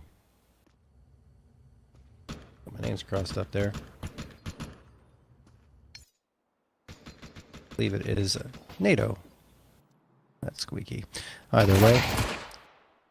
Idis Balance still continuing to push up into Garage and gets another one onto Tapeware. This round should be pretty clear cut. The Falcons Force are hoping to get a bomb plant out of this, but I don't see it.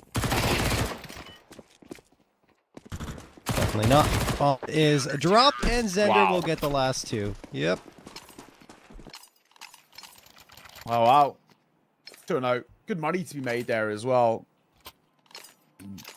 Round number 3, as the buy comes back in, or comes in for the first time for Falcons Force, it is actually kind of an interesting spot where this bonus by a Bebop, still kind of scary, but at the same time, shouldn't be able to convert this. Considering the firepower difference, it is a bonus buy. That's to be expected. If they do, however, that's if things go from bad to worse for us, for this Falcons Force team that have really offered up so little.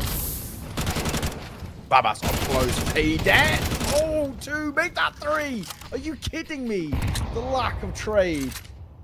Jeez. That is ridiculous. That's just the bonus again for Bebop. I mean, yeah, they got some decent rifles, but Falcons Force can't do anything on that trade, as you aptly highlighted. Veno and Tapeware, last 2 standing on opposite sides of the map. Well, mostly opposite sides. Tapeware will get 1. He's traded out immediately by the Molotov, actually, of Zender. It's Veno on A. He got bomb site control for the 2nd time in 3 rounds. However, they don't have the bomb for the 2nd time in 3 rounds. So Veno's going to try to chase that one down. Love a kiss, Red Z and Zender. Just guarding the bomb. Oh, okay, Veno. You got something cooking here, maybe. See if this trigger discipline pays off. He's looking for the 2nd target. Doesn't see it yet. Sees the shadow. Okay, there's 1 and 2. Nice. Okay. They overlooked it completely. 1v1. However, yeah. he pulls his knife out. Worst possible time for it. I mean, yeah. I get it. Just an oversight, running out of time slightly, but it's Bebop. You know, who are in this spot, and it's a bonus by conversion, which just makes it all the more sweeter. An AK recovered and kept alive, and things continue going down the drain quickly for Falcons Force. This is, yeah, it's just a horrible predicament. And there's no real positive right now, unfortunately. Aside from some, you know, flashes of brilliance individually from some of their players. I think Nucleon's had that crazy Deagle clip on Dust 2, and right there we saw Veno come through with a nice position, plays it patiently, gets a 2K, but it's just like bits and starts of little things that aren't really that meaningful in the grand scheme of things. Zender, watching the edge of that smoke, seeing if they're going to push around it. They don't. It fades away. Gonna be another smoke coming in, and a Molotov as well. Flash out. Zender over at Quad, gonna get flushed out, and he gets killed without getting one. So that's something, and an M4 to be picked up by Falcons Force. This actually isn't looking too bad. Fadet waiting in the smoke. Lavked in the meantime continues to spam down, but Fadet falls. That smoke play doesn't work out at all. Idis Balance almost gets fragged himself. Lucky to be alive, but now he is no longer. Lavked fighting tooth and nail to try and prevent them from planting the bomb, and so far so good in that regard. However, they still have the bodies to drop, and well, with tapeware gone, Nucleon's position. No, he's gonna have to hit the shots, and he does get one, but not the second. My goodness. Very back and forth, and probably the most competitive the Falcons Force have looked in any round so far. Yeah, exactly. Really, really good effort, and kind of ironically funny that it's on a buy like that. But, yes. Man, we're still looking for Falcons Force to really prove anything of real worth to us. Back into the buy for the second time in this map. Their pick. This time starts better. Nucleons will get the attack through the wall. Nice find for him. It's an unorthodox one. But a bit of fortune can go a long way.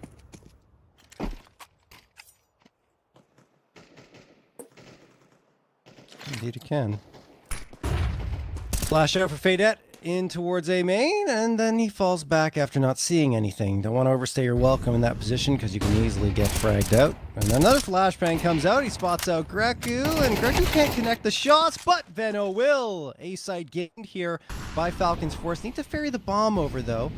Or they could opt to go in a different direction. We'll see. Oh, boy. Zender catches Greku, though, while they're trying to make their decision. And that brings it to only a man advantage, and Veno's on life support at 16 HP. Lavked plays it right, gets a kill, and I think we're down even numbers. We are, but only briefly. Nucleons will get that headshot to Lavked. Zender, the last hope for Bebop in the round. Nice shot onto Nucleons. Down to a 1v1 again. As he got it in the lockup, NATO bailed them out. He's got the right idea. Oh my god, it's such an awkward fight. Zender. Oh, he really makes a meal of it. NATO Savage, just one more bullet required, but not to be. Falcons Force finally getting on the board.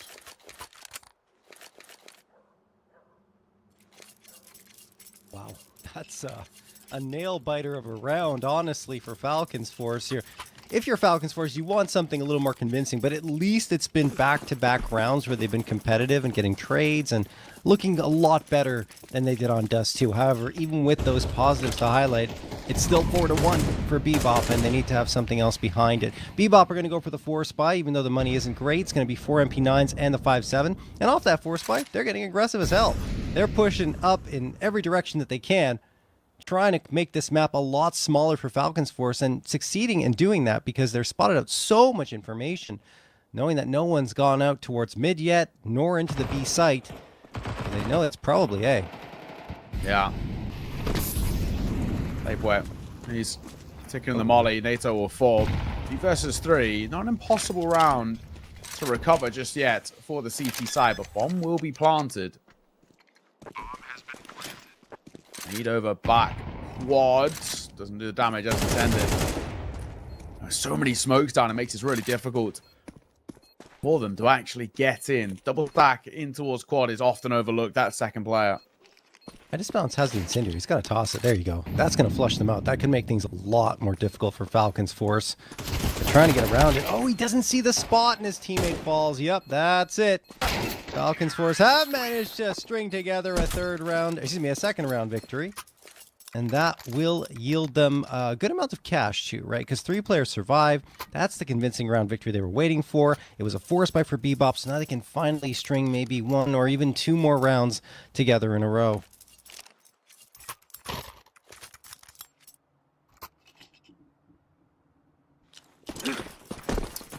So, that's a buy. Make it a bit expensive. You'll take the silver linings from it, but it should be that third for Falcons. We see some nice rounds. From these slightly lesser buy rounds. I mean, Falcons Force obviously had that one that was quite competitive earlier. Big ask, nonetheless. Nucleons. Follow Nato Sapping's in. He drops that molly to clear the coast corner. The Deagle ready in towards headshot. And Lavked will reposition. They're creeping their way closer.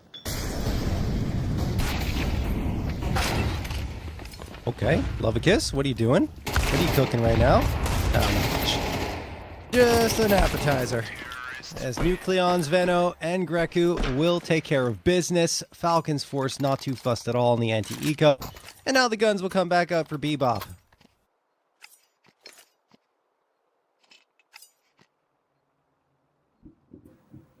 One-round game, though, and already looking a lot better than what we saw in towards Dust 2. They've matched it around, at the very least. But still a lot more to convince us why, you know, they made this picking towards cash is, you know, how are they trying to incorporate this in towards their pool? Obviously, first time played in an official for both of these sides. Yeah, with Falcons Force as well, then playing this actually technically makes them a 7-map pool team. Lose term, though. Yeah, I was going to say.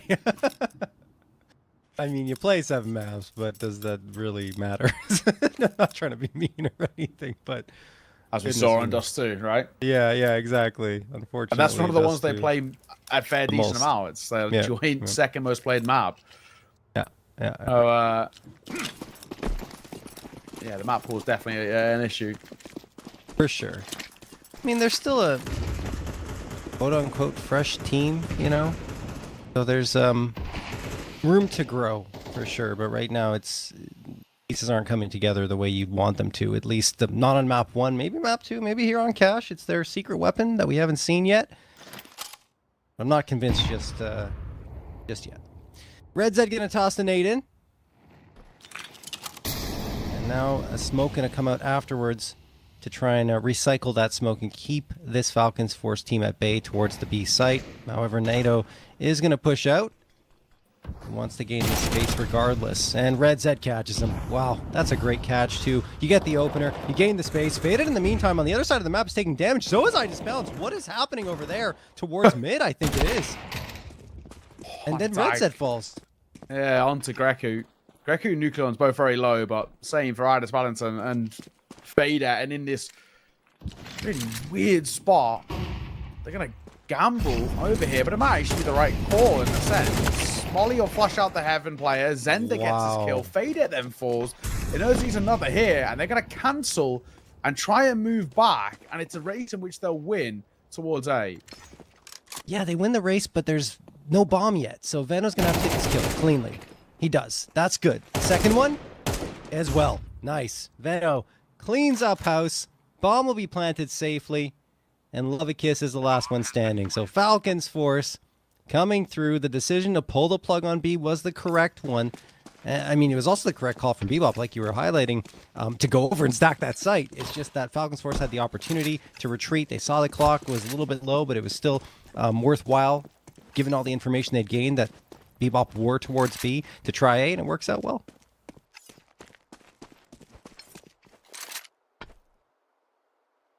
Yeah, Lavked will keep out of the AK. Don't see him getting hunted. At the end here, no one's near enough. Done better than what we saw on that Dust 2. still a fair decent road for us to be comfortable about this. And I do think Cash is one of those sides that, I mean, it's only doors yet for this map, but I think it has the potential to be a little bit similar to Anubis in the sense where we can see teams really thrive on that T side. Very puggy map. It feels fundamentally quite basic in a sense. And I mean, we'll see, but I'll have a look now. Cash, so far in the early portion of it being played, 52% CT sided. So relatively even, all things considered, but Bebop, maybe with it being ever so slightly CT sided. They've had good T sides, sure, but we'd like to see them probably hit at least 6 rounds here just to feel a little bit more comfortable about it, but unlikely they get it here in round number 9. Molly down. Don't think it will spread. Body shot. Veno. Can't quite confirm the kill. They're just going to get out of there. Ice Balance loses his life. This is a little dicey for Falcons Force. Yeah, Lavked going to spray down through the smoke. Veno falls. Now they're going to continue pushing up. Trying to gain this edge, but still 57 seconds left, and Lavked finds another. Tapeware does deal the blow to Zender, so they keep the numbers even, but the pressure continues to be applied by Bebop, although now they're really on the outside looking in. Is there utility here? Only a smoke for Bebop versus a Molotov and 3 flashes. On the side of Falcons Force, no kit either available for Bebop, so they want to go for this. They got to do it fast. Fadet staring towards quad. Did he see the head? No, he didn't, and he gets spotted himself. Red Zed manages to get the trade, but time is running out. I don't think they'll be able to get the defusal. Well, no, the frags either. Red Zed actually does get both of them. Does he have time? It's no. No, he doesn't. Yeah. I thought maybe, just maybe, he had like enough time to get that defusal, but 10 seconds too long. And it will be a 5-4 scoreline for Falcons Force. But man, what a recovery from the side of Bebop to even get those kills. Yeah, honestly, really, really great effort. And one of those where AK Save, you made it very expensive. There's all these like slight positive silver linings to really talk about for them. But Falcons Force are getting to the point of being kind of scary now on Bebop. I wouldn't mind a pause, but they're not really too keen on going for them. They're happy to just let these rounds play out. This would be a great time to have taken a conversation there. You know, for Falcons Force, they technically don't need to call pauses. Coach in the server with them. I think we're going to open up proceedings. Fadet will fall. Obvicus reverse boosting towards Vent. It's good for mid control. Nucleons will fall to it. Oh, and Red Zed gets a kill at the same time. So script has been flipped. Indeed. Oh, Veno gets caught. Oh, that's not great. Tapeware in the meantime also has only 23 HP. Veno watches Greku fall to the ground, so now it's only 35 HP combined for the remaining 2 Falcon Force members. And they don't really have a path forward, nor do they have the bomb in their back, so this is likely a round that'll go the way of Bebop unless something goes catastrophically wrong.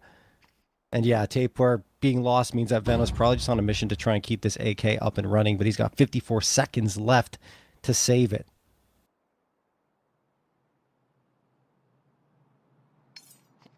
Feels very unlikely, doesn't it? But I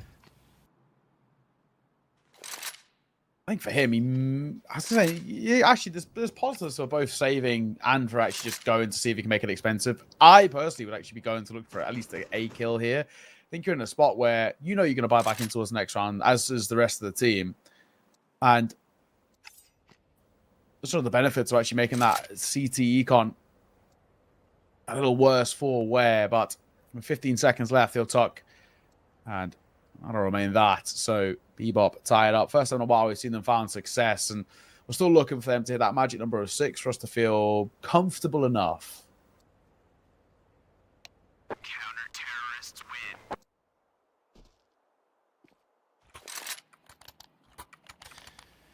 win. Alrighty. Round number 11. Falcons Force. 4 AKs, the Galil. On the other side for Bebop, it's 2 AKs recovered from the previous round, the AWP and the 2 M4s. They're gonna get aggressive here, it feels like it. Not uncommon. Charging down mid towards the garage, trying to get a quick pick or a quick spot, and it doesn't yield anything because Falcons Force are not in that direction. They're heading all the way towards A. And for the squeaky approach, 3 players in that direction. One might be headed towards A main. Yeah, one is in A main right now. And Venno waits for the timing to be right. Util's going to get tossed out here. Okay. Ollie out. Oh no. Walczaki. Door open, Fader are going to go up on high. And I kind of like the move that he's making as well. Hearing kind of the smoke ring to get caught. The dive through from Lavked is ridiculous. He gets through. Spots running towards heaven. He has the support as well. Now 1 versus 2. It's all on Nucleons who gets his head ripped off his shoulders. What a wild round. But Bebop, some of these shots they're finding are insane. I can't believe Lavked gets 2 there. Like, it just felt like a very difficult spot for him to achieve anything, given that his teammates just fallen, and he gets 2 kills transferring. I can't believe it at all. And then Bebop managed to secure it. Just felt like they were relentless in their approach there against the Falcons Force. And, well, that's 6-5. Trying to take a lead into that second half, which Falcons Force desperately want. I just balance. Very aggressive here with the op, and it works out. He's got support as well from the rifle, which they might not expect. They don't.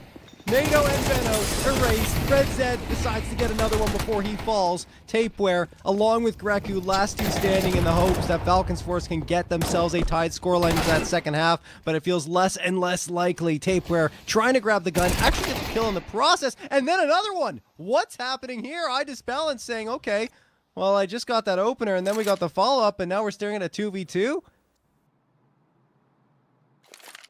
What do we do from here as well in this 2 versus 2? Because if they do go for the rotate as it goes eerily quiet, surely it tempts Bebop, sending somebody over there to have a little look.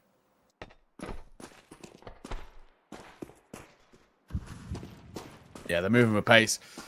They committed and hoping no one's here, and they will be right. The bomb will go down. Retake going to be required. Zender's got a full battle utility. That is balanced. It's got a hit and the opening kill. Ooh, Bill. All on this one man with the AWP. I disbalance, avoids the flash. Yes, she doesn't realize this pistol probably would be the better call here. We're playing on top of the C4 itself. They would expect a quad play. I just balance. Oh, he misses the shot. No. The pistol would have been enough. But it doesn't happen, and it's Stateware who gets an ace to see Falcons Force into their 6th. Goodness me. All right. A very back and forth first half of action, let's say. But it is going to be at least a tied scoreline heading into this second half of play. A lot more exciting than what we got on Dust 2. I think that goes without question, given how dominant that was for Bebop. And now we go into the second half, and we'll see, like, you talked about this being a pretty puggy map that can lean T side with, assuming that it ends up being played out in a puggy manner, which it kind of feels like is happening here, so we'll see.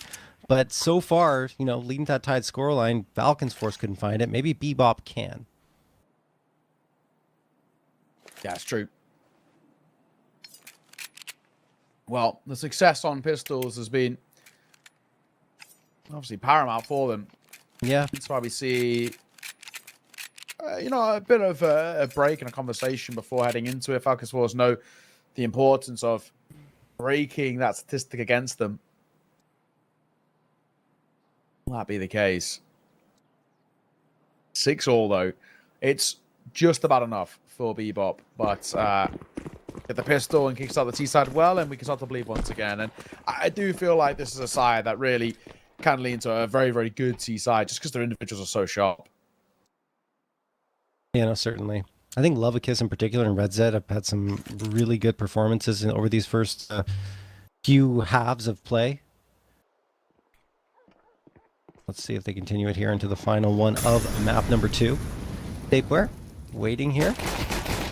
with the P2K, gets one, still alive somehow, and Venom's managed to strike true. So has NATO, but Lavked and Fadead get an instant response, so we're down to another 2v2. The scrappy play continues here into the second half. Lavked can't do anything. Greku finds the last two. Falcons Force finally have their lead, and it's 7-6. They needed to change that narrative around the pistols, and they do. And maybe, there might be something going on here. Falcons Force to push this towards at the side of Inferno off the back of dismal dust too. I really did not think it was by any means going to be a possibility, but man alive. Moments like that might just change the narrative for it. Of course, bomb plant, kills that come through. Not surprised that people go back in towards a force buy of their own. 3 Galils to be brought out. Double Deagle, which they've had very good success with. And the Boost gets mollied early, but Lavked just going to go through it. All right. Doesn't really gain much for going through it, but, I mean, positioning at the very least, but there's no one there on the other side to really fight, so he's just going to wait around for a little bit, I imagine, make an adjustment, join up with the rest of his team.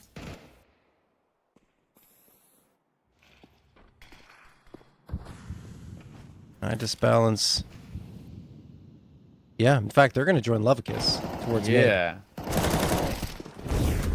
Benno, that's fine. Nade lands in front of him, but doesn't do that much damage. Only 9 points. He's making his move.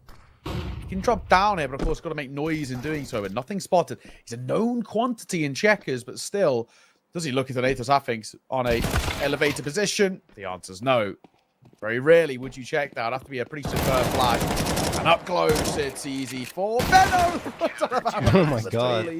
Will deliver. Yeah, it took a little bit of extra time, but he gets the job done in the end. 8-6 in favor of Falcons Force. Starting to pull away for the first time in this series, and I mean, it feels like a 9-6 is almost guaranteed. And okay,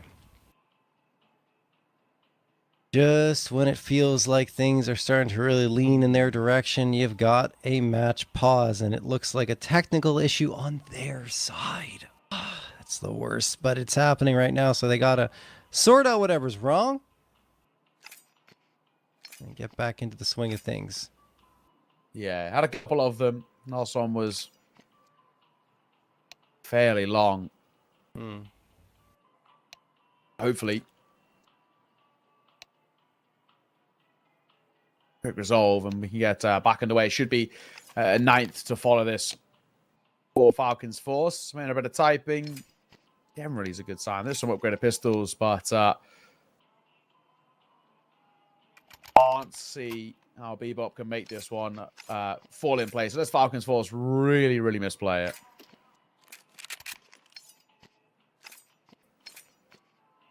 Which could happen. You never know. It's true.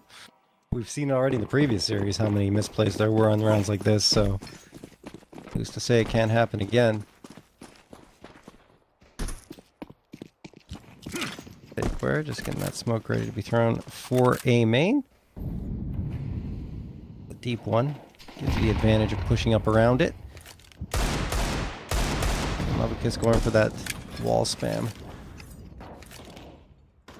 As it stands, Bebop hoping that Falcons Force are going to give them something.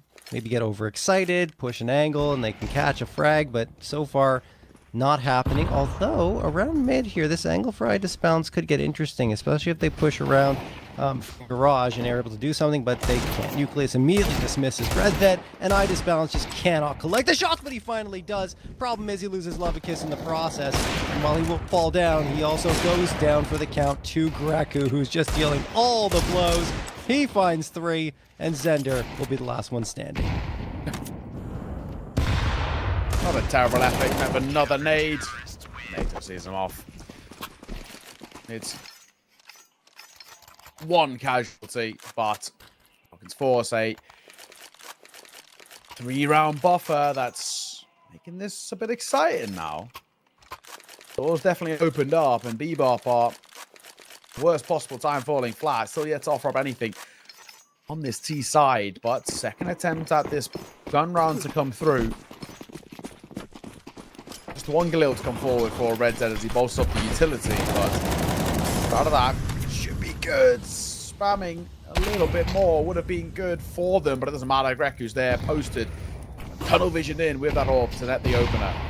And speaking of tunnel vision, they keep going mid again and again and losing the fight repeatedly. So you'd think they want to explore the periphery of the map a little bit more, but yeah, Falcons Force are going to be happy to oblige if it keeps going like this. Red Zed does manage to creep through into checkers. Okay. Does he get off this? Oh, no element of surprise anymore. Venom spotted him out. And Red Zed will see the incendiary bloom right next to him. Support's coming in, so it feels like they might choose to finish B. However, they don't have the bombs, which is a bit of an oversight. Might not matter anyway. Veno does get one. Red Zed the immediate trade. They're really caught up here in this attempt to try and get mid and B control, and they keep losing the bodies, only getting one and traded out. It's not going to be enough here unless Red Zed can get a response right here. Oh, he pulls out his pistol and then his gun again, and it's just the timing is terrible. Eventually they fall without doing much of anything, and Falcons Force get a 10th. They're pulling away. Bebop, they've checked out here, and I don't know whether they actually are going to fall. Zender did buy a Galil briefly, but he then sold up. So half buy territory, full buy next. I think that probably is the smart call. It's the better play statistically, and then if you're playing that numbers game, but it's really starting to feel like a done affair. Firepower isn't great, and they're going to go for a single door pop, which you don't see too often. Nucleon's is ready for it. He has the support. He's going to drop down. That's an idea. Nade over towards left-hand side of main. Nobody there, though. He'll then tuck up towards forklift. And he does very well with the spot of tape where he's obviously had a very good game. Nice shot. Fader. But all for North. Just the one constellation kill. Grand scheme of things, who cares? Yeah, absolutely. I feel like we're looking towards Inferno at this point, Neo. Yeah. And both teams, well, I mean, if you're looking at Inferno for Bebop, they played it 5 times. Actually on a 2-game win streak, however, been very long matches over the last 2. They've played 13-11 win against Hyperspirit, and then 16-12 in overtime up against Rustic. Looking around Falcons Force, they played it twice. Their last one a loss in overtime, 14-16, so maybe a sign of things to come if we get to that map, which, as mentioned, looking like it. Lavked gone! Goes for that boost again, intimate again, and the same fate. I don't think Bebop is ready for cash, is my feeling. Yeah. Being honest. I get you. They definitely feel like they've run out of ideas here. I mean, it reeks of desperation, a lot of these seaside rounds with no real ideas. Definitely a map that needs a prep. Yeah. They're playing it like a pug, right? And maybe that's kind of what we sort of expected with not having any officials under their belt, but it also kind of feels like they're not having many pracs under their belt as well. Like, they are mechanically good, and that'll bail them out. Yeah. Of like enough rounds, but to formulate a plan to win doesn't feel like the case. So, good call by Falcons Force to have picked into this. Mm-hmm. Whether they knew that was the case with Bebop or they took a chance, who knows? But fundamentally, they're all over them, especially from this second half. Yeah, it just feels like there's no rhyme or reason to our T side. They're just kind of going and hoping for the best, and I haven't really seen the proper execute either. And there you go. Tapeware takes care of 2. They make it look easy. Falcons Force, a different team here on Cash. So are Bebop. 12-6 in their favor. They got 6 chances to close this one out. Get that 13th. It will be a decent buy-up at the very least for Bebop. They sacrificed the hardware for utility, not going for the AKs. Instead, 4 Galils and 1 AK. To make sure that they can, hopefully for their sake, get an execute going on either of these bomb sites. Tactical pause being called surprisingly by Falcons Force, even though this is going so well for them. Just want to make sure they're set for this potentially last round of play. Yeah, that's it. And most likely last round at that as well, just because Bebop, so uninspiring. Yeah, it's really, yeah. Not great. Yeah, had a moment to talk, see if they can figure something out, but to make the run back from a spot like this, likely, I think, is the general consensus, and probably with Bebop themselves as well. They seem pretty checked out by how they've been approaching it. Let's see, round 19, is this the last? Maybe just an A push. I don't know. Anything but mid, I think, would be good for Bebop. Something with some teeth behind it. Or a plan of some kind. I disbalance. Towards Squeaky. Oh, that nade is so nice. Like, I mean, just so much damage done to Zender. And it's the same thing. Like, at this point, I'm pretty sure Falcons Force are going to have the read on what's going on. Zender's up there, boosted up, faded as well. Kind of hanging around a little bit longer. But nothing that Falcons Force haven't seen. Oh, an airburst molly too. Yeah.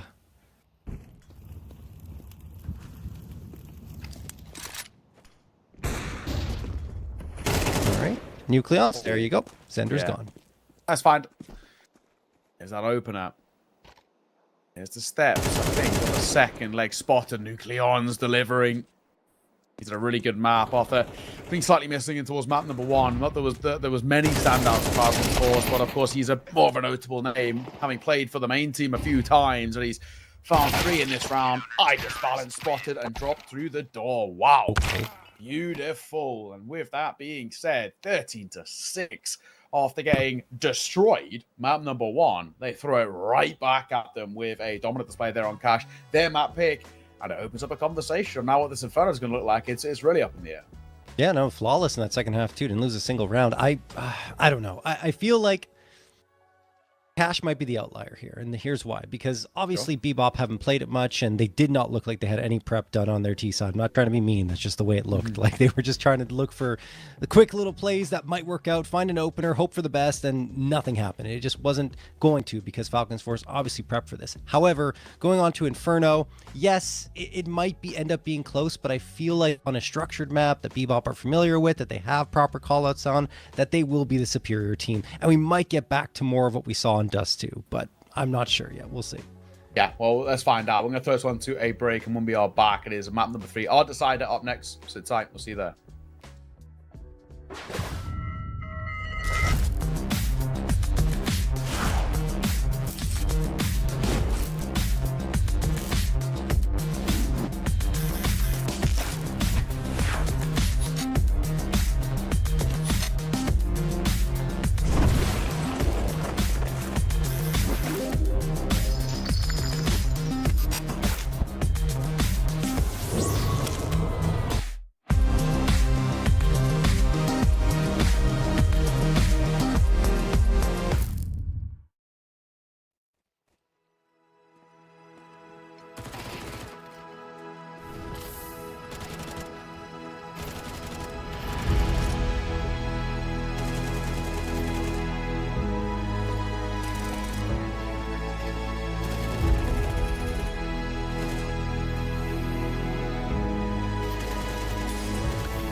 Alrighty, welcome back in. We head to our decider now as well. After a pretty dismal display from Bebop, Falcons Force looked excellent, however, on their map pick of Cash. They're looking to continue that run of things into our decider of Inferno.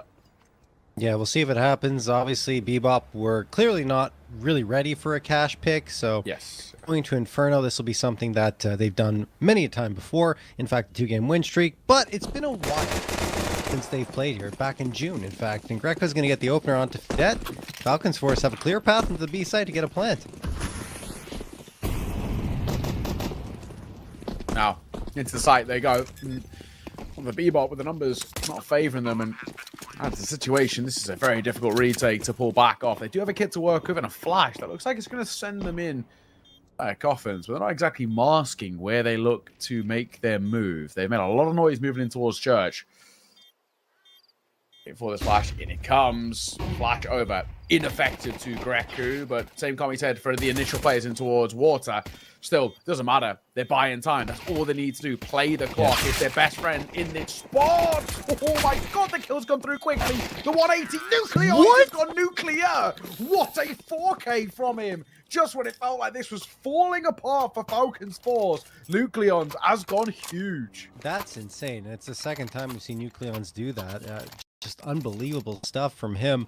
This time in a very important effort on the pistol round. So they get back-to-back pistols when they hadn't won one previous to that. So that's really good to see, if you're a Falcons Force fan anyway.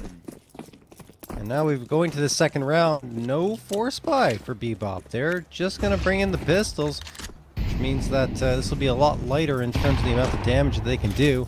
Nades get tossed towards Banana, don't do any damage at all. Or excuse me, one nade did. There's still one remaining in Fadet's hands. Well, just delaying it a little bit. Red Set gets the opener. Okay. 5-7 striking true on Veno. Not around if you're Falcons Force that you want to lose here. Especially given it's just the eco. Exactly, and also considering the way in which you've just salvaged and saved face, you'd love to be able to follow that up with a bit of security and a bit more of a comfortable display, but I need a hero once again, judging by what we've seen thus far.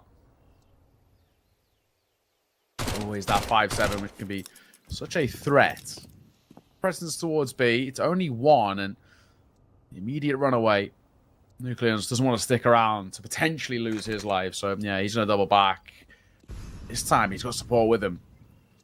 Unfortunately, the wrong call's been made here by Bebop. They're gambling towards A.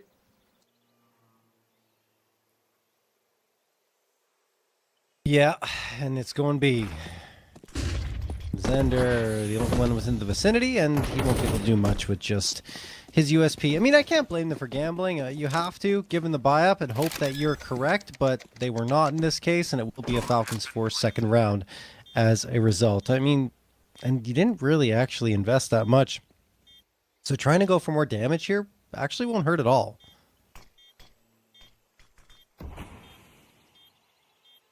Yeah, I think as well, for them, it's also maybe partly where people don't want to give a kill bonus to a Mach 10. You know, you try and make sure that you contribute as much money going over towards that T side. Like, sure, they're going to get a bit of a buff over the second round, but nonetheless, a second with only the one casualty. And that nice move by Nucleons to lead them forward and towards that B side. He went initially, doubled back, came with the C4, and that was the right mid-round call on the fly there. And the gamble just didn't pay off, but it's fine. It's whatever. And the buy, the proper buy coming through for Bebop, and one which needs to be pretty successful. We need to see this side show just the level that they can play, that we saw in towards map number 1, but we hadn't seen for, well, a while. We didn't see it at all in the second half of map 2, and even in the first half, it was spotty. Indeed. I don't know. Well, I mean, look, Bebop, once they get the guns out, which is here, I guess, is when we're really going to see what they've got on Inferno, at least in this series. And, well, so far, nothing great for Zender, although he has flashed out a couple of times. Ape doing a good job supporting Nucleon's push. Fadette still awaits here at the B site. Calls for reinforcements. Then they quickly decide that that is not needed, as Falcons Force have not committed towards B at all. They're still going to win the fight as RedZ tries to get aggressive out of the apartments, and that doesn't work either. 5v3 for Falcons Force.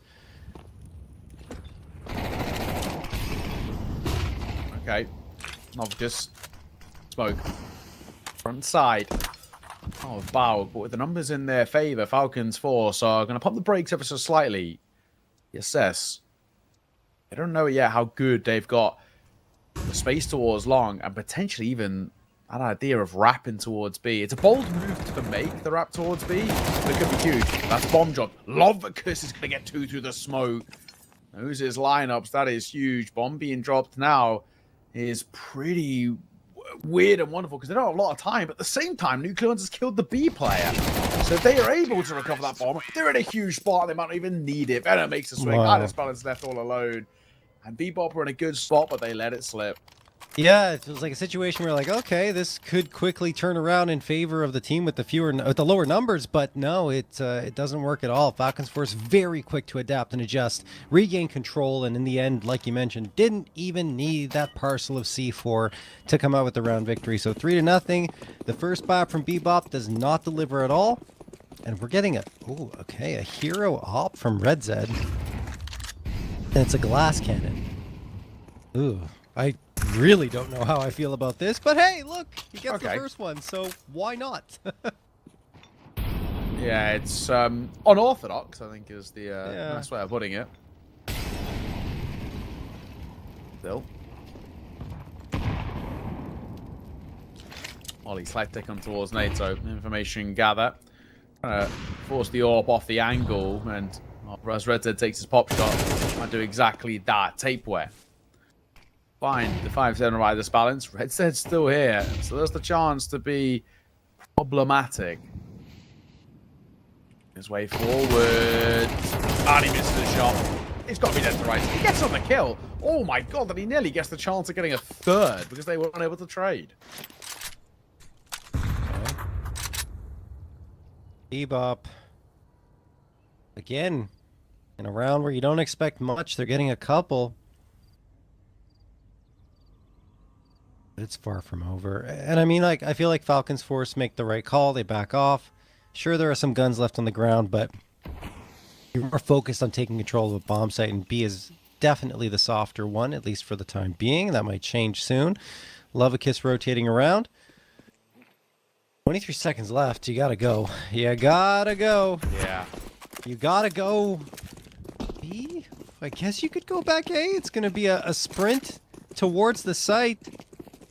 You'll have enough time to plant if nothing goes wrong, and I mean, they're herd. Faydet could catch one here, trying to tag them up, and there is still time for that plant. Goes down to dirt. I can't believe it. It's a risky play, but it works out. Yeah, they had 1 second to spare there. That is pretty insane. But it's surely from a spot like this should be a 1 round as well, because Bebop, off the back of Lovicus and Zenda, they just don't have really a lot to work with. I mean, I say grab guns and go. yeah, I think you're right. Oh, there's one. An AK picked up. I don't know if Zenda even has the ability to pick up one. You'd have to be pretty exposed. Uh-oh, his shoulder spotted. Trade isn't good enough. Another round for Falcons Forces. NATO gets a double ace. 4-0 to start things off, as so are Falcons.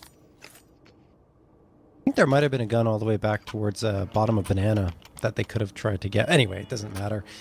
It is a 4-0 start for Falcons Force, and not saving that AK is also a bit of an issue. They should have prioritized it. There was a low percentage chance of getting that retake, and now you see RedZ on an MP9, which could have been a rifle. So it's like little details. They matter, guys. It's important. Anyway. Nucleons. Gonna be charging forward towards banana.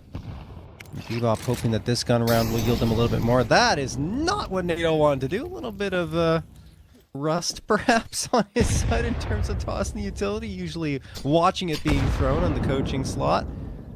This time, a little bit of an error. It happens. It's okay. Happens to the best of them. Greku's going to fire off a shot there, and it just into the wild, really. As Bebop continued to pepper some utility down banana. Yeah. Anti-flash for Nucleons as Greku's playing. on the angle, but a smoke that comes down from the CT side gives them a bit of coverage to go forward. Bomb is here. They don't have to commit towards B, but it looks like actually they're not going to. They're going to fall off. But that position, but leave Nucleons here as a bit of an insurance policy if they do want to rotate back.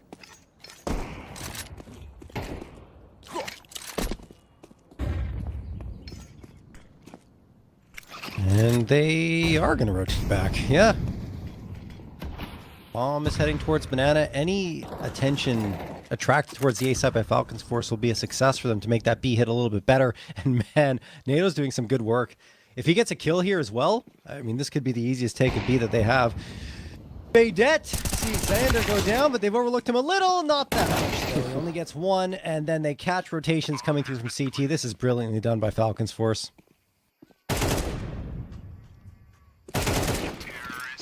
Oh, wow. NATO. He's looking so sharp. 7-0. Let's look at these odds as well. Favorable towards Falcons Force. And gotta say, I've got to agree with what we're seeing so far. Bebop are looking still a little stunned and a little perplexed as to how to really break down the offense. At 5-0, they can kind of come back in with a slight investment. MP9 coming out now for Red Z and 5-7s, which granted can still be very, very scary, but this should be a 6th by most metrics as Falcon Force. They're not breaking that much of a sweat getting towards this quite sizable lead already. Okay, well, Nucleon's going to get the jumping MAC-10 shot onto Baydet off screen. Now Bebop going to take a chance, gamble this A site. What is effectively a half buy. Smoke's going to get tossed in for Arch side. Tapeware. Expecting some aggression around it, but not getting anything just yet. So they're going to toss a little bit more util in. A couple of nades. And decent amount of damage onto Lavked. Nice flashbang thrown, though, and I just balance and Lavked capitalize on it, but Venom's to the rescue. Finds two back. It's still precarious, but that will help really settle things down. Greku on the op. Almost gets the final blow as well. Zender escapes for now, but it won't last long. Veno hunts him down, and Falcons Force get the 6th. It's not a terrible effort considering the buy for Bebop, but all considered, all that matters is still that round on the board, 6-0. Of course, the intermission, you can check out our partners at Osborne. But I mean, I don't know if things are going to change for you, John. For me, I feel like this might be actually, as much as it feels early, like the kind of the beginning of the end. Like they are very rapidly running away with this, not breaking that much of a sweat. They're going to call a pause. Yeah, you know, fair play. I kind of like calling pauses from positions of strength as well, just to really kind of shore it up. It was a little bit dicey for half a second there, but I don't think there's too much to be worried about. They're loving life. They're looking really good, and I'm impressed with what I've seen. No, yeah, absolutely. It's I really agree with you, honestly, because it just felt like it would be the other way around. I thought that Bebop would strike back and look a little more convincing coming onto map turn 3 after what was a flat performance on Cash, especially in the second half of play. But no, yeah, it's Falcons Force kind of taking this pretty convincingly in the first 6 rounds. What have you got, like 3 deaths at most? Okay, Tapeware's at 4, but that doesn't really matter. Overall, the rest of the squad hasn't really been dying all that much in the 6 rounds that we played. So Bebop effectively haven't been able to get anything going mechanically. Like Nucleons has been nearly unkillable. Finally, he is killed. Zender actually strings together a 2K, but that's still the B site lost. 3 players are going to walk in. Bebop might already be considering a save, given the money situation. Sure, it's a 3v3, and you got to have a look. You have to. But so out of position in that situation begs the question, like, do you really want to go for this? Down. There's a lot of youth over the T side as well to work with in cementing their post-spawn position, but also a lot of youth to work with for the retake. Just the lack of hit that really concerns me more than anything. And also, AWP and the retake is always pretty uncomfortable. AWP and a post-spawn feels great. Retake, different story. Got a molly and a nade and 4 flashes to stop the CT side coming in. There's the molly. Flash is coming through as well. Veno will find Red Z, and that's that. That is got to be it. So a 7th on the board. The AWP Ooh, shot by this balance, sure, but it won't change the feeling of this. Lovely work. And with that being said, a fantastic display once again. 7-0. They're running away with things. Yeah, I feel like this is it. You know, Bebop, Yes. you either win this round, you either get this and you're back into it, it's going to be runaway for Falcons Force. You got the op, you got 3 rifles. Zender's going to get an MP9, I imagine. No, excuse me, he has anyone else dropped for him on the ground. So he's good to go. Grabs that. And Bebop needs to see something. There it is. Some aggression. Eye disbalance. Goes for the peek around mid. Hits the shot and backs off. 5v4 immediately. And Falcons Force are the ones on the back foot here. But they're sending 3 players immediately into the apartments. Oh, and they almost catch Red Zed. Red Zed does manage to get away. They could continue to apply pressure, but they won't just yet. They're peeking around the corner. There we go. Charging out. Red Zed happy to oblige with 1 frag. They need the trade here, and they don't get it. NATO manages to frag out Eye Disbalance. Now a 3v3 and a 3v2. And you've gone to the perfect spot to punish the rotations. He almost manages to get Faded as well. Faded fades off and waits for Zender to join him. But Falcons Force again stringing things together. Yeah, they seem to squeeze themselves through some dicey spots time and time again. And Bebop, a decision to be made here. I don't think they're tempted by it. They were sticking around to see if the fights come to them, but that won't be the case. I think, I'm going to say the leg might have been spotted there, but Nucleon's, he knows he doesn't need to fight. So he'll fall off, and, oh, there we go. 7-0 turned 8. That's Falcons Force. Every time it just gets a little bit uncomfortable, they're still doing really well at seeing it over the line. Super impressive. Very, very little to complain about. Yeah, at times it's getting slightly close for comfort, but I don't care. It's beautiful. It really is. No question. All right, still a buy-up available for Bebop here. But it's 8-0 for Falcons Force. 4 rounds remain in this first half of action. And there hasn't really been much of an instance when Bebop have been close. I mean, certainly in mid-rounds, perhaps, but tail ends? No. They haven't gotten to that point. All right, well, let's see what happens here. Okay, Eye Disbalance, another opener. He's doing his job, at least with the AWP, to get openers for the squad, but there's nothing that's been built around it. Yeah, and this is the thing. They're not putting themselves in bad spots, especially initially, but it's the retakes which are killing them. They're really struggling to get themselves into kind of proactive spots where they can actually put that solid pressure on. Lavked. It's 4 now.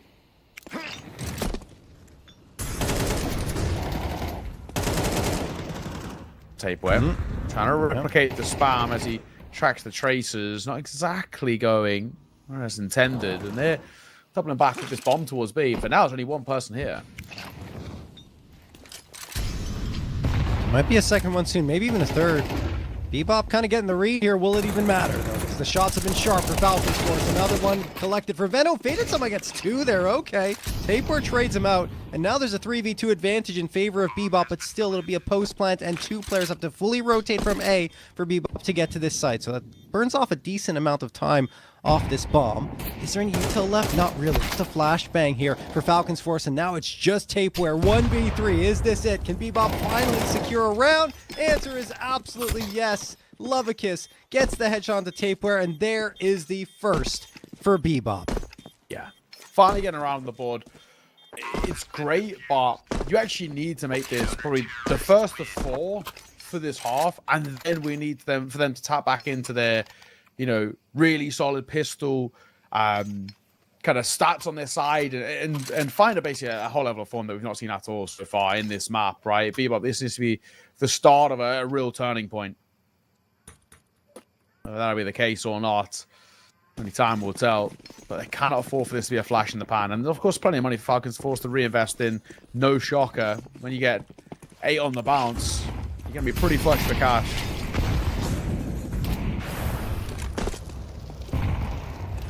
Reku. around for targets. Excuse me. Red Zed and I Disbalance now combined for a couple of openers. Veno and NATO are down. Bebop showing signs of life here in the latter part of this half, and Lavked has a beat on tape where he will not make the mistake of missing him. Nucleons and Greku now alone towards Banana. I don't know how much they could do. They got some util to work with, so they're going to toss a smoke in. I'd imagine the second one will come in as well. Maybe they're going to go for a boost. Yep, the boost for the op. Looking over top of that smoke, hoping to collect a body, something, anything to give them a path forward into this bomb site. And there's the shot. Okay. One player found. They don't have to commit here. But with the lack of utility, I feel like there isn't much of a choice. All right. Yep, they are going to charge in. There goes one and the other, despite Greku hitting the shot to Zender, which wasn't an easy one. It will be Bebop collecting 2 in a row. Okay.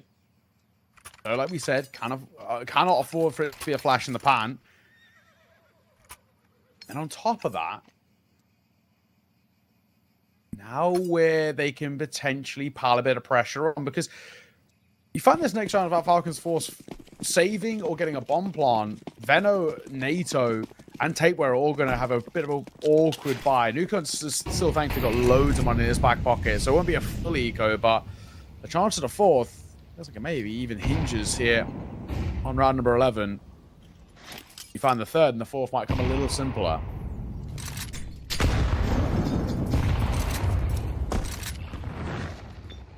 Molotov getting a thrown for sandbags here.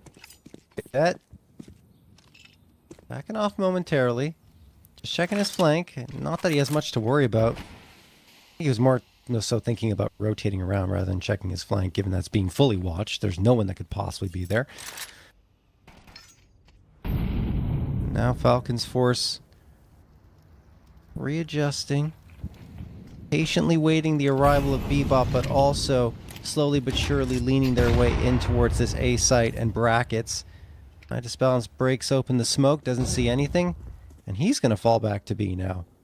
Both teams just kind of floating back and forth between this A and B site, but eventually I feel like it's going to be the A hit, and indeed it is. Smoke's going to go in for Moto, and Falcons Force making their move.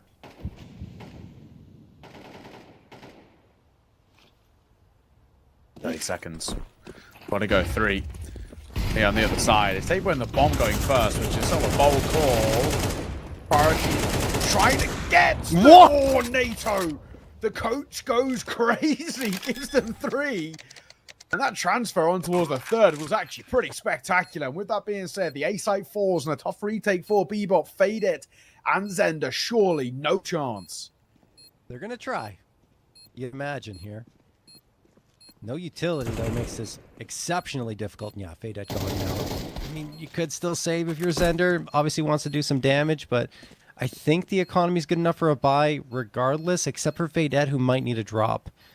So, better for Zender to try and save, but he still also wants to do a little more damage because every kill is $50, and there's another 50. 200 total, just on kill bonus. Greku will fade off, so will Zender. Regardless of that, just kind of silver linings, because Falcons Force have got a 9-2 lead. Yeah, I mean, they've already done, for my money, more than enough. Maybe not for yours, though. Check out Thunderpick, of course. A welcome bonus there for you, but Falcons, this is a side that continue to tap into something quite special, and Bebop, they've had their moments. A couple of rounds are nice, but long, long road before I'm convinced.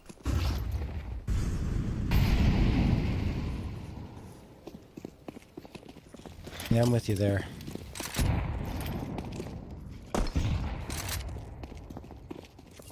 All right.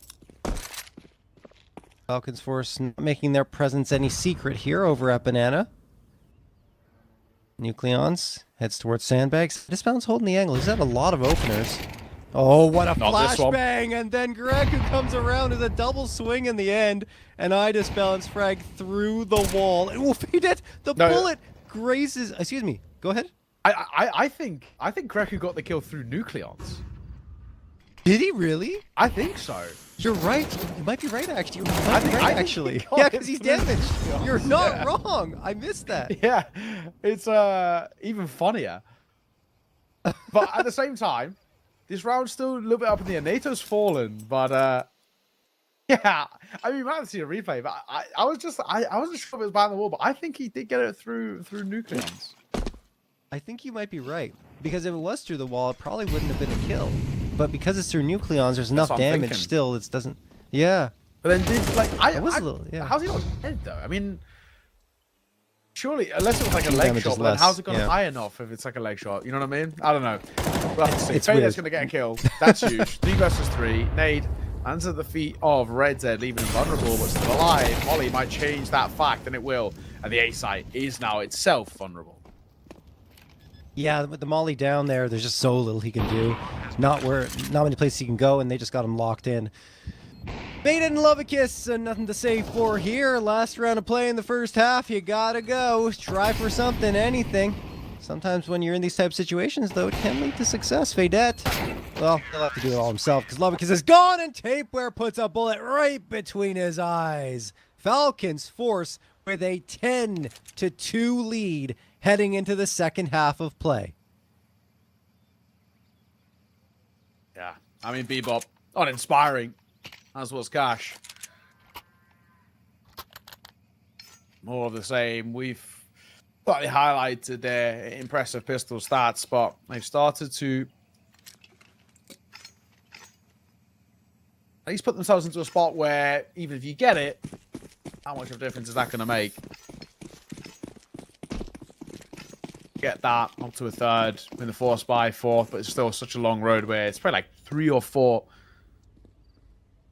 gun rounds just to even entertain the idea of a recovery.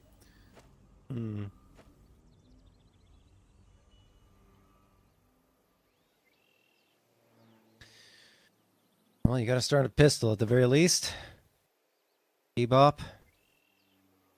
Nope, definitely heard. And there's 3 players for Falcons Force. They've got the bodies in the right place to rebuff this, and the utility as well. Flashbang and a smoke out there. Tapeware. I think they're going to toss that smoke now. I mean, if they're going to do it, now is the time. There's the smoke coming back the other way. Tapeware swinging around, flashed and blinded, and will be Zender and Lavked is getting the first 2. NATO manages to get 1. A second would be crazy, and no, he can't do it. Fadette flushes him out, and now it's up to Veno and Greku to try and retake this site. Big ask. Not easy.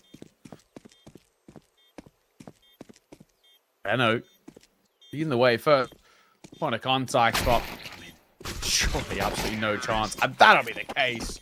Very dominant, very nice round that comes through. However, like I said, you keep that stat of how good the pistols have looked, but Bebop, long road to recovery and plenty of gun rounds required before we get there. Yeah, not to mention that Bebop, I think the last couple of pistols maybe they won. I can't remember. Just definitely one of the last ones they won were just losses immediately afterwards, right? So they really need to get it together. Either way. Fadette and RedZ. I might be thinking back to the previous series now. My brain's all addled. I don't know. But either way, 135 here as RedZ and the rest of the squad are going to take care of business. It's not a force buy, it's an anti-eco here, and Bebop will indeed get that 4th quite easily. Only 1 player remains. It's Veno with a 5-7 and a dream.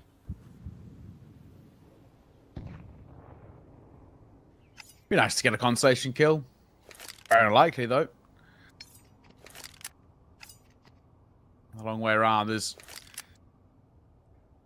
no one near it, but technically, if he steps up the pace a little bit and move towards bottom banana, he could. There's a world in which he could have beaten RedZ to the bomb, which would have been funny. And that is still a possibility. They flash round. They're very scared of, well, his exact position, to be fair. And he's going to go chasing. That's where they'll lose his life. It was a very small window. If he got a little bit quicker, obviously he has no idea that possibility, but he could have made life pretty uncomfortable for RedZ and for them collecting that bomb safely, but I guess 10-4 into the buy. Veno MP7 full better utility, M4's alongside it, and FAMAS Forte, where to round it out. Prioritizing utility over the full firepower, which I like. No, I agree. I think that's often the better call on your T sides, is to just get that utility out full belts, and after that, the hardware you get is the hardware you have, you know? So you can really close the gaps with the MAC-10s, for example, around a smoke, and instead of having an AK, no utility at all. Anyway, let's go into it. Nade's gonna sail in. Lavked, a little bit of trouble here for him. Nucleos gets two, maybe a third chance, and Tapeware finds eye disbalance. 4v1 in favor of Falcons Force. Sender, the last one available, AK in his hands. That is just explosives from Falcons Force, and Greku wraps it up with a pretty bow. Wow, 11-4. Yeah, that's ridiculous. 11-2-4, 2 away now. And it really feels like it comes down to this, doesn't it? The reinvestment going to come forward for Bebop, and it's not even fully fleshed. You get 3 AKs out, but MAC-10, Tech-9, util, even that's a little limited. And this is to stay afloat. Lose this, especially without a bomb plant. No money to work with as Falcons Force hit 12, and probably a swift ending through the map. Double nades going deep towards ramp, but nobody had made that move in towards mid, so ineffective.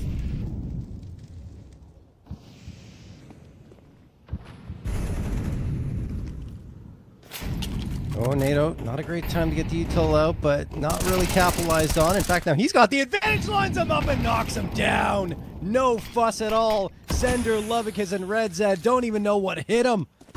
They denied disbalance, the last two available. Still a lot of time left on the clock, but that is a small comfort to a Bebop squad that's down 11-4 and now in a 5v2. I disbalance. Honestly, argument to be made about saving this AK. Sure, fade it. You can go 4, but yeah, well, like that, for example. I just found walk into the crossfire, and he's dead to rise. Greku sees it off. Upgrades to the AK, and they do it flawlessly. They barely even take damage. 12-4. We saw those odds there for a brief second. 14-1. Wow. My God. It's Very one-sided. It's safe to say, for most people, Thunderpick, probably ourselves included, an impossible recovery here.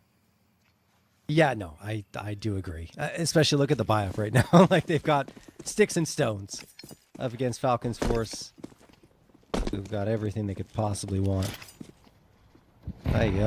8 opportunities for Falcons Force to end this. I mean, the way this one started with how Bebop were playing on Dust 2, we felt like they'd be untouchable. And then cashing, we're like, okay, well, but we're prepared for that. Haven't played an official on it yet, so give them a pass. But here, there's no excuses. I mean, they're getting pummeled right now by Falcons Force. NATO Sapphics waiting there, throws his flashbang. First frag does go Bebop's way, so that's something. But they're going to need a lot more than that as they charge up all 5 players into bracket. Yes, one's going to hang around lane. Nucleon struggles on the spray, and Lavked capitalizes. Now things are getting really bad because B's open, and they're just going to charge right on through CT to get to that B site. Falcons Force are going to realize this all too late. They've still got the money, though, so they can go for the retake after this. But it's not a great situation for them. Bebop doing a good job, at least so far. Tapeware.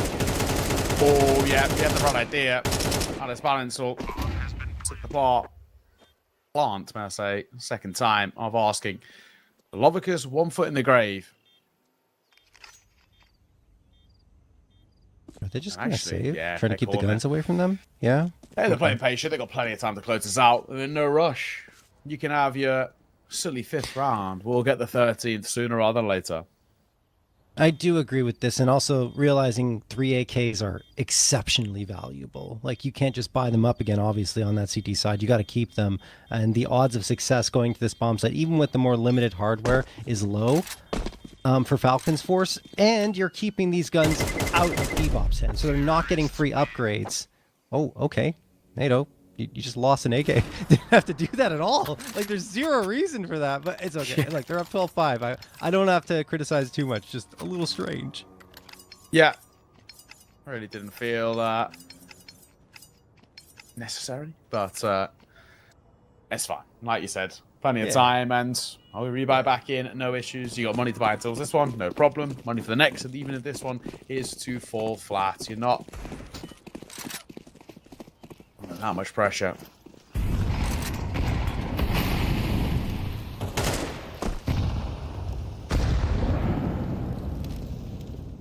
That's a lot of utility down banana. You hear the nades exploding like mortar strikes.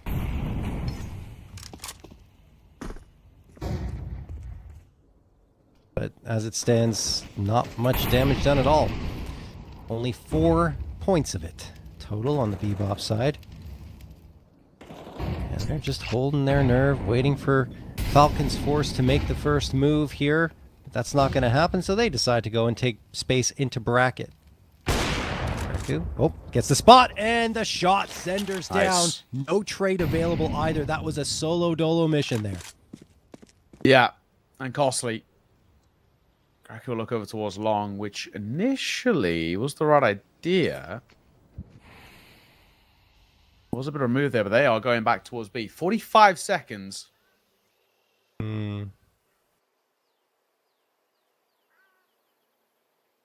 They've got another smoke as well. They've got plenty of util to just about keep them out. Nucleons, that molly is huge. If Greku can rotate over in time, he can make it awkward.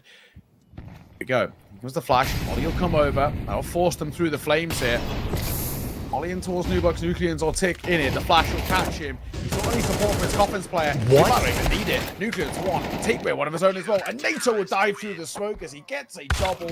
And just like that, Whoa. Falcons Force see off the map and the series 13-5. What a display. Those last 2 maps were absolutely stellar.